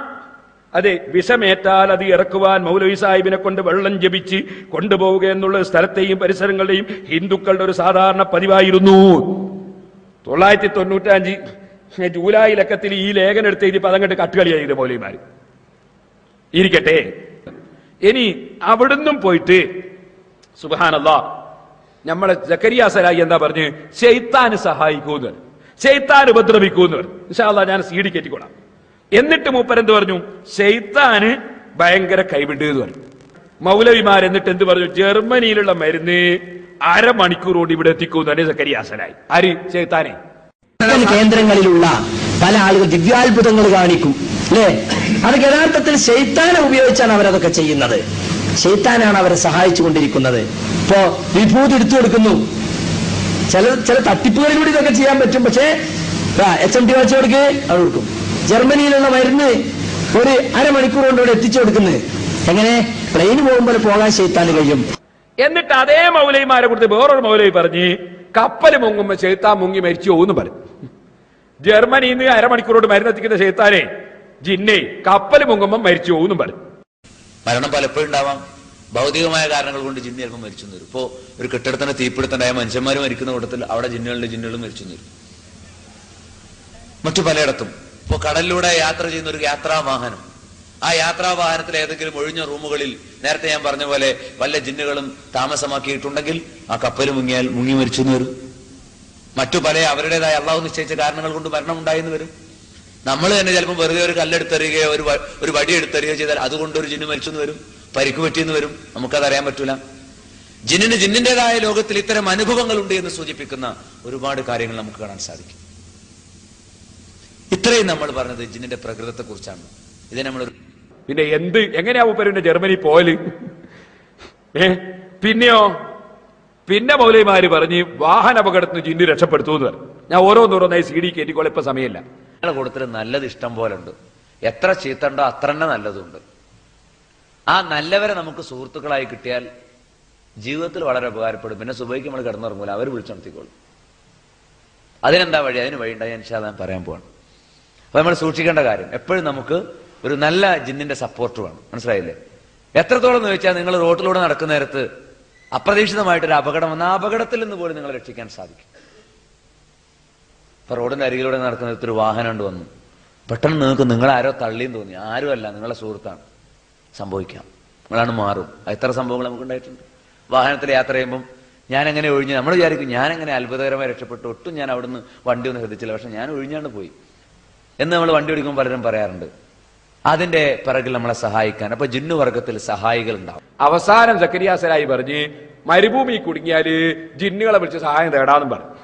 ജിന്നുകളെ വിളിച്ചിട്ട് മരക്കളും സഹായം ചോദിച്ചാൽ പ്രാർത്ഥനയാവൂല എന്നും പറഞ്ഞു. അതിന് കുഴപ്പമില്ല എന്നും പറഞ്ഞു. പ്രദേശത്ത് നിങ്ങൾ അകപ്പെട്ട യാ ഇബാദല്ലാ അഈനൂനി, അള്ളാന്റെ അടിമകളെ എന്നെ സഹായിക്കൂ എന്നൊരു വാക്ക് ഉപയോഗിച്ചാൽ അവിടെ മറഞ്ഞിരിക്കുന്ന ജിന്നുകളോ മലക്കുകളോ ഒരു പക്ഷേ നിങ്ങളെ സഹായിച്ചേക്കാം. സൃഷ്ടികളെ കഴിവിൽപ്പെട്ട കാര്യങ്ങൾ ചോദിക്കുന്ന പ്രാർത്ഥനയല്ല. നിങ്ങൾ ആലോചിച്ച് നോക്കണം. ജിന്നുകൾ അവന്റെ ആളുകളെ സഹായിക്കും അവന്റെ കഴിവിൽപ്പെട്ട കാര്യങ്ങൾ. ഇപ്പൊ ദൂരത്തുള്ള സാധനങ്ങൾ പെട്ടെന്ന് പോയി എടുത്തു വരാനോ അത് പറഞ്ഞു കൊടുക്കാനോ ശൈത്താന് സാധിക്കും. അത് അവന്റെ കഴിവിൽപ്പെട്ട കാര്യമാണ്. പിന്നൊരു മുജാഹിദ് മൗലവി എന്താ പറഞ്ഞത്? മേശ പിടിച്ചിടും അതിന്റെ ഉള്ളിൽ ജിന്ന് കുടുങ്ങി പോകുന്നത്. അറിയാതെ ജിന്നുകളെ മനുഷ്യന് കൊന്നെന്ന് വരും, അല്ലെങ്കിൽ മുറിവേൽപ്പിച്ചു എന്ന് വരും. ഉദാഹരണമായിട്ട് നമ്മളുടെ കൂടെ ജീവിക്കുന്ന ഒരു വിഭാഗമാണിവര്. നമ്മൾ ചിലപ്പോ മേശ ഒന്നങ്ങ് അടുപ്പിച്ചിടുമ്പോ ജിന്നടക്ക് കുടുങ്ങിയിട്ടുണ്ടാവും. അല്ലെങ്കിൽ ചിലപ്പോ അടുപ്പെന്ന് ചൂടുവെടുത്തങ്ങൾ ഒഴിച്ചപ്പോ ജിന്നിന്റെ ദേഹത്തായിരിക്കും വീണ്ടുണ്ടാകാം.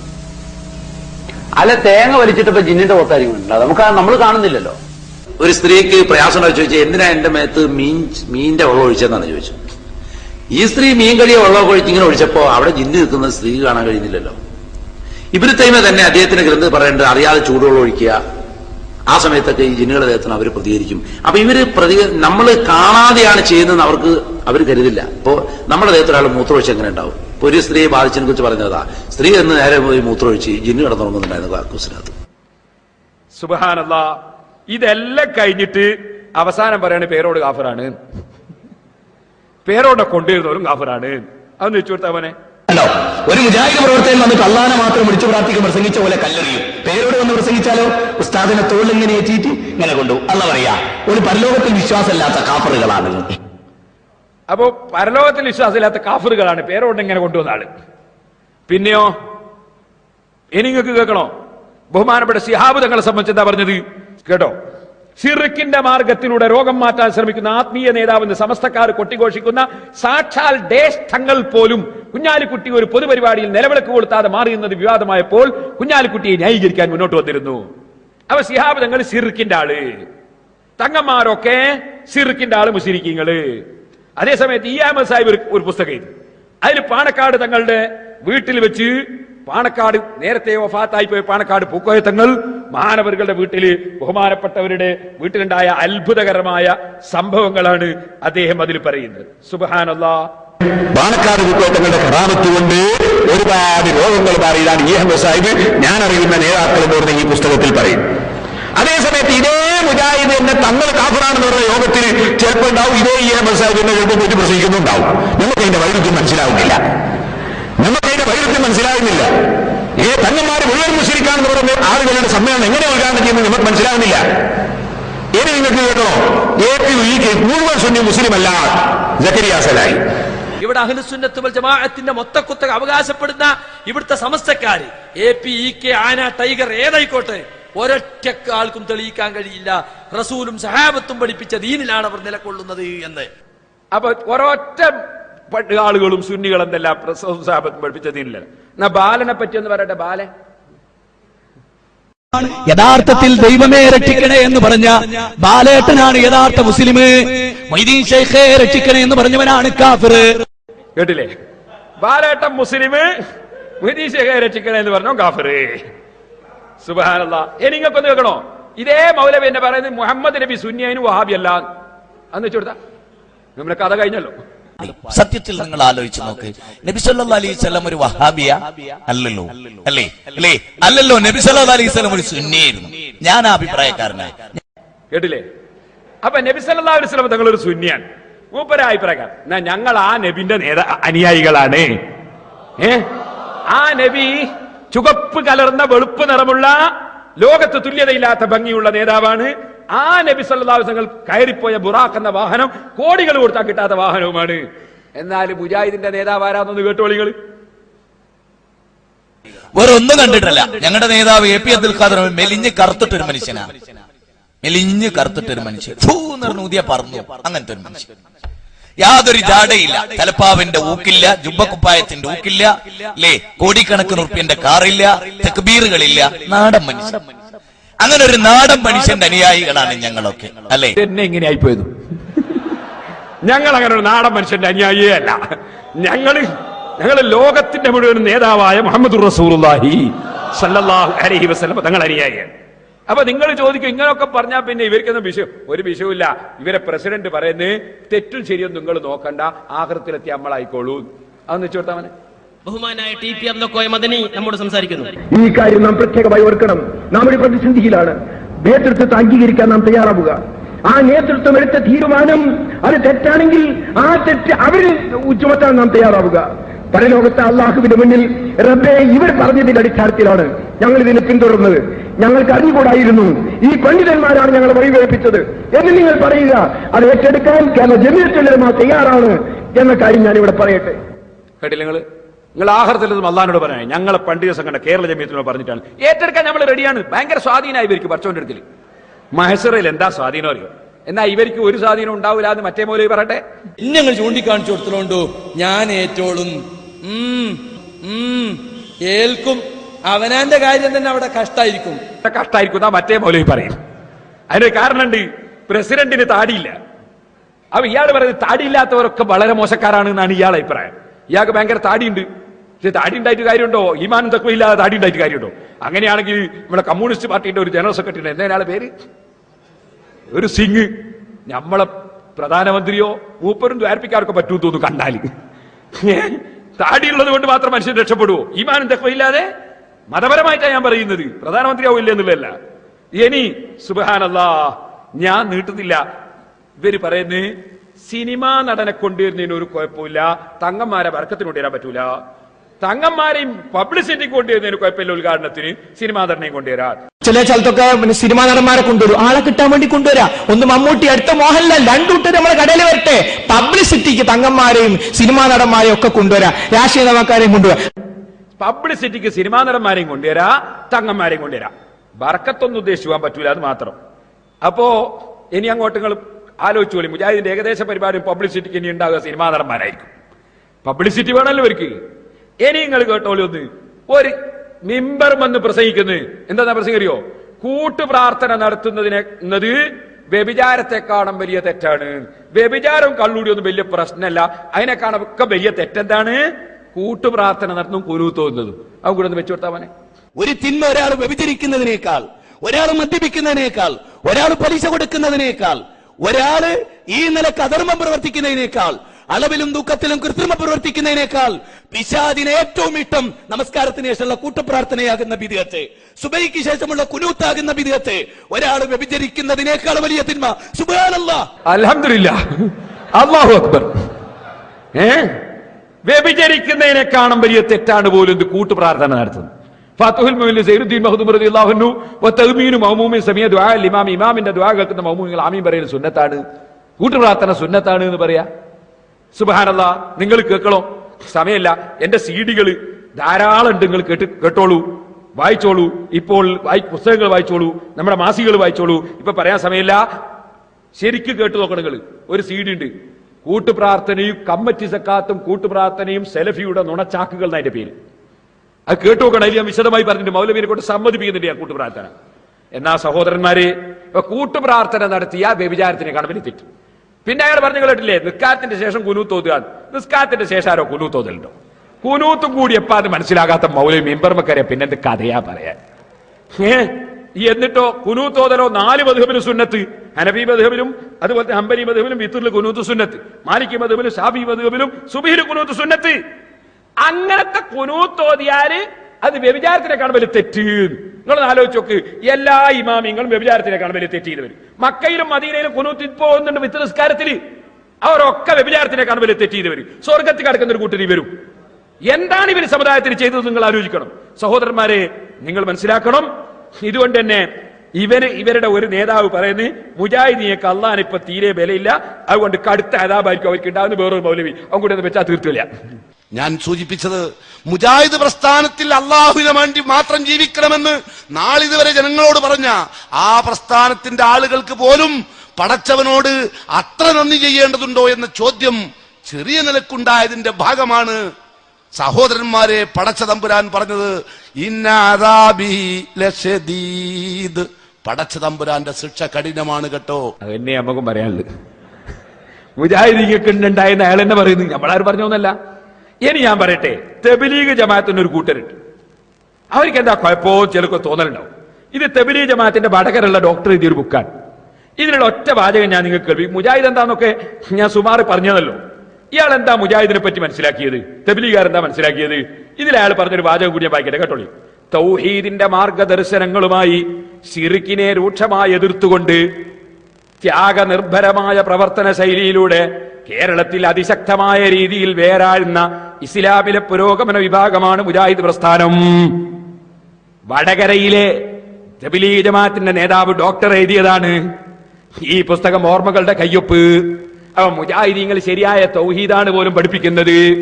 ഇവിടെയുള്ള സർവ്വ ആലിമീങ്ങളും സർവ്വ മുസ്ലിമീങ്ങളും സുന്നികളും മുശ്രിക്കാണെന്നും സുബ്ഹാനല്ലാഹ് എന്തെല്ലാമാണ് ഇവർ പറഞ്ഞുകൂട്ടിയത്. ഇതൊക്കെ പറഞ്ഞവർ ശരിയായ തൗഹീദിന്റെ ആളുകളാണെന്ന് തബ്ലീഗ് ജമാഅത്ത് പറഞ്ഞാൽ അത് അംഗീകരിച്ചു കൊടുക്കാൻ നമുക്ക് കഴിയോ സഹോദരന്മാരെ?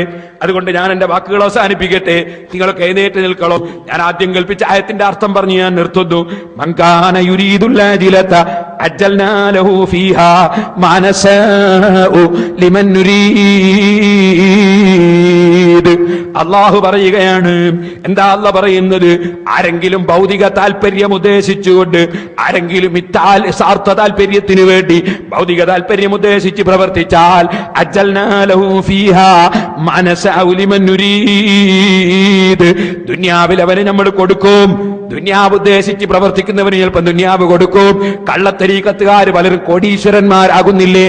പാവപ്പെട്ട ജനങ്ങളെ ചൂഷണം ചെയ്ത്. അതുപോലെ മുജാഹിദും ജമാഅത്ത് ഇസ്ലാമിയും ഒക്കെ കോടിക്കണക്കിന് സമ്പാദിക്കുന്നില്ലേ? സക്കാത്ത് അതാ വാങ്ങി പിരിച്ചിട്ട് സ്വനിവാസം അതാ ചെലവഴിക്കുന്നില്ലേ?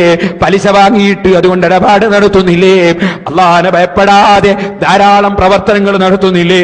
ഓരോന്നിനും തെളിവിന്റെ കയ്യിലുണ്ട്.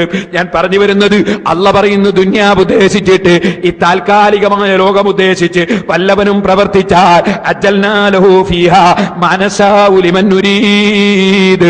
നമ്മൾ ഉദ്ദേശിക്കുന്നവന് അതാ ഉദ്ദേശിക്കുന്ന പ്രകാരം നമ്മൾ ഇവിടെ വെച്ച് പല ദുനിയാവിലുള്ള പവറുകളും ദുനിയാവിലുള്ള പണങ്ങളും പലതും കൊടുത്തേക്കും. പക്ഷേ സുമ്മ ജഅൽനാ ലഹു ജഹന്നമ യസ്ലാഹാ മദ്മൂമൻ മദ്ഹൂറാ. പിന്നീട് നമ്മൾ ജഹന്നമാകുന്ന നരകം വെച്ചിട്ടുണ്ടേ നബിയെ. ദുനിയാവിന്റെ കാര്യലാഭം ഉദ്ദേശിച്ച് ആഖിറം ഭയപ്പെടാതെ, പടച്ചവനെ ഓർമ്മിക്കാതെ, അള്ളാഹനെ ഭയപ്പെടാതെ ജീവിക്കുന്നവര് അവരാ ജഹന്നമിൽ കടക്കേണ്ടി വരും. മദ്മൂമൻ മദ്ഹൂറാ. ആക്ഷേപിക്കപ്പെടുന്ന നിലക്ക് കടക്കേണ്ടി വരും. വമൻ അറാദൽ ആഖിറത. വല്ലവനും പാരത്രിക ലോകം ഉദ്ദേശിച്ച് പ്രവർത്തിച്ചാൽ വസഅലഹാ സയ്യഹാ. എന്നിട്ട് ആ പാരത്രിക ലോകത്തിന് വേണ്ടി വല്ലവരും സേവനം ചെയ്താൽ, ആയിരക്കണക്കിന് യതീമക്കളെ പോറ്റുന്ന പണ്ഡിതന്മാരില്ലേ? അതേ അതേ അംഗവൈകല്യമുള്ളവരെയും കണ്ണിന് കാഴ്ചയില്ലാത്തവരെയും മന്ദബുദ്ധിയുള്ളവരെയും അതാ ഉയർത്തിക്കൊണ്ടുവരാൻ ശ്രമിക്കുന്ന അതേ മുട്ടിപ്പടിയിലെ തങ്ങളില്ലേ, ഖലീൽ തങ്ങളില്ലേ? ആയിരക്കണക്കിന് യതീം കുട്ടികളെ അതാ പോറ്റി വളർത്തുകയും കാശ്മീരിൽ പോലുമുള്ള പാവപ്പെട്ട യതീമക്കളെ കൊണ്ടുവന്ന് സംരക്ഷിക്കുകയും ചെയ്യുന്ന കാന്തപുരം ഉസ്താദില്ലേ? പ്രായമൊന്നും വകവെക്കാതെ സഅദിയക്ക് നേതൃത്വം കൊടുത്ത് ഉന്നതമായ സ്ഥാപനം നടത്തുന്ന MA ഉസ്താദില്ലേ? എല്ലാവർക്കും നേതൃത്വം കൊടുക്കുന്ന ബഹുമാനപ്പെട്ട ഉള്ളാർ തങ്ങളില്ലേ? അവരുടെയൊക്കെ പിന്നാലെ അള്ളാഹുവിന്റെ പൊരുത്തം കരുതി സുന്നത്ത് ജമാഅത്തിന്റെ ആശയം പ്രചരിപ്പിച്ചുകൊണ്ട് അതേ ധാരാളം കുട്ടികൾക്ക് ഭക്ഷണവും നൽകി ധാരാളം വിദ്യാഭ്യാസ സ്ഥാപനങ്ങളും ഉയർത്തി ഞങ്ങളെപ്പോലുള്ള ചെറിയ ഖാദിമീങ്ങൾ പ്രവർത്തിക്കുന്നില്ലേ? പ്രവർത്തിക്കുന്നത് റബ്ബിന്റെ പൊരുത്തത്തിന് വേണ്ടിയാണോ? അള്ളാഹു പറയുകയാണ്, അതറിയുന്നവൻ അള്ളയാണ്. അത് ചോദ്യം ചെയ്യാൻ ആർക്കും ഇവിടെ അധികാരമില്ല. മനസ്സിന്റെ ഉള്ളിലെ നീയത്തറിയുന്നവൻ അള്ള മാത്രമാണ്.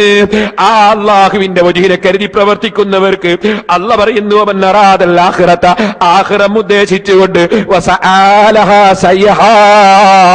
അതിന്റെ സേവനവും പ്രവർത്തനവും ആര് നടത്തുന്നുണ്ടോ അത് വിശ്വാസമുള്ളവനായിട്ടാണ് നടത്തുന്നതെങ്കിൽ അതേ അവിശ്വാസിയുടെ നടത്തൽ കൊണ്ട് ആഖിറത്തിൽ പ്രതിഫലം കിട്ടൂല.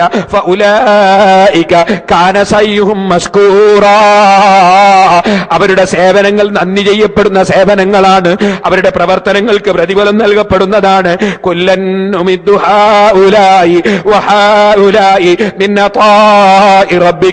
ഓ നബിയേ, ദുന്യാവ് ലക്ഷ്യം വെച്ചുകൊണ്ട് കാര്യലാഭത്തിന് വേണ്ടി സ്വാർത്ഥ താല്പര്യത്തിന് വേണ്ടി പ്രവർത്തിക്കുന്നവർ അവർക്ക് കൊടുക്കുന്നതും അള്ളയാണ്. അള്ളാന്റെ പൊരുത്തം കരുതി പ്രവർത്തിക്കുന്നവർക്ക് കൊടുക്കുന്നതും അള്ളയാണ്. എല്ലാം റബ്ബിന്റെ കൊടുതിയിൽപ്പെട്ടതാണ്.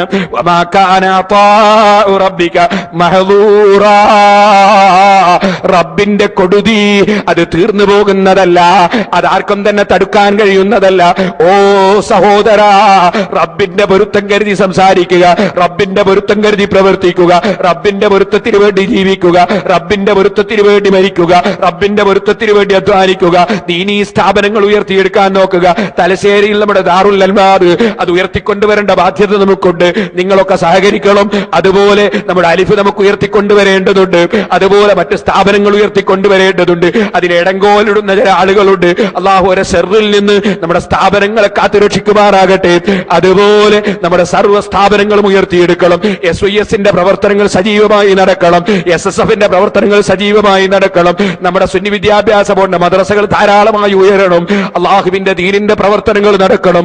സുന്നത്ത് ജമാഅത്തിൽ വിശ്വസിക്കുന്നവരെല്ലാം ഒറ്റക്കെട്ടായി പ്രവർത്തിക്കണം. അതിനുവേണ്ടി സുന്നികൾ ഒറ്റക്കെട്ടായി പ്രവർത്തിച്ച് ദീനുൽ ഇസ്ലാമിനെ നശിപ്പിക്കുന്ന സർവ്വ കള്ളത്തരീക്കത്തുകാർക്കെതിരെ, വ്യാജ ശൈഖന്മാർക്കെതിരെ, കപട ആത്മീയവാദികൾക്കെതിരെ, അതുപോലെ മുജാഹിദിനെതിരെ, ജമാഅത്ത് ഇസ്ലാമിക്കെതിരെ, ഖാദിയാനിക്കെതിരെ, അതേ പലപ്പോഴും ആത്മീയത ചമഞ്ഞിട്ട് മുജാഹിദിന്റെ ആശയമാണ് ശരിയെന്ന് എഴുതി വെക്കുന്ന തബ്ലീഗ് ജമാഅത്തുകാരുടെ ആശയത്തിൽ പെട്ടുപോകുന്ന സാധാരണക്കാരെ അവരെ നന്നാക്കിയെടുക്കാൻ വേണ്ടി, അവരെയും റെഡിയാക്കിയെടുക്കാൻ വേണ്ടി, അവരെ തെറ്റിദ്ധാരണ തിരുത്താൻ വേണ്ടി ഒറ്റക്കെട്ടായ പ്രവർത്തനം നടക്കണമെന്നും എല്ലാ സ്ഥലങ്ങളിലും നമ്മുടെ സിറാജ് ദിനപത്രം എത്തണം, എല്ലാ സ്ഥലങ്ങളിലും സുന്നി വോയിസ് എത്തണം, റിസാല എത്തണം, നമ്മുടെ പ്രവർത്തനങ്ങളുമായി മുന്നോട്ട് നീങ്ങണമെന്ന് സർവ്വ പ്രവർത്തകന്മാരെയും ഓർമ്മപ്പെടുത്തി, അള്ളാഹുവേ ഞങ്ങളുടെ വാക്കുകളും പ്രവൃത്തികളും ഒക്കെ നിന്റെ പൊരുത്തത്തിലായി നീ സ്വീകരിക്കണം റഹ്മാനേ. ഞങ്ങളുടെ എല്ലാ അമലുകളും നീ കബൂൽ ചെയ്യണം റഹ്മാനേ.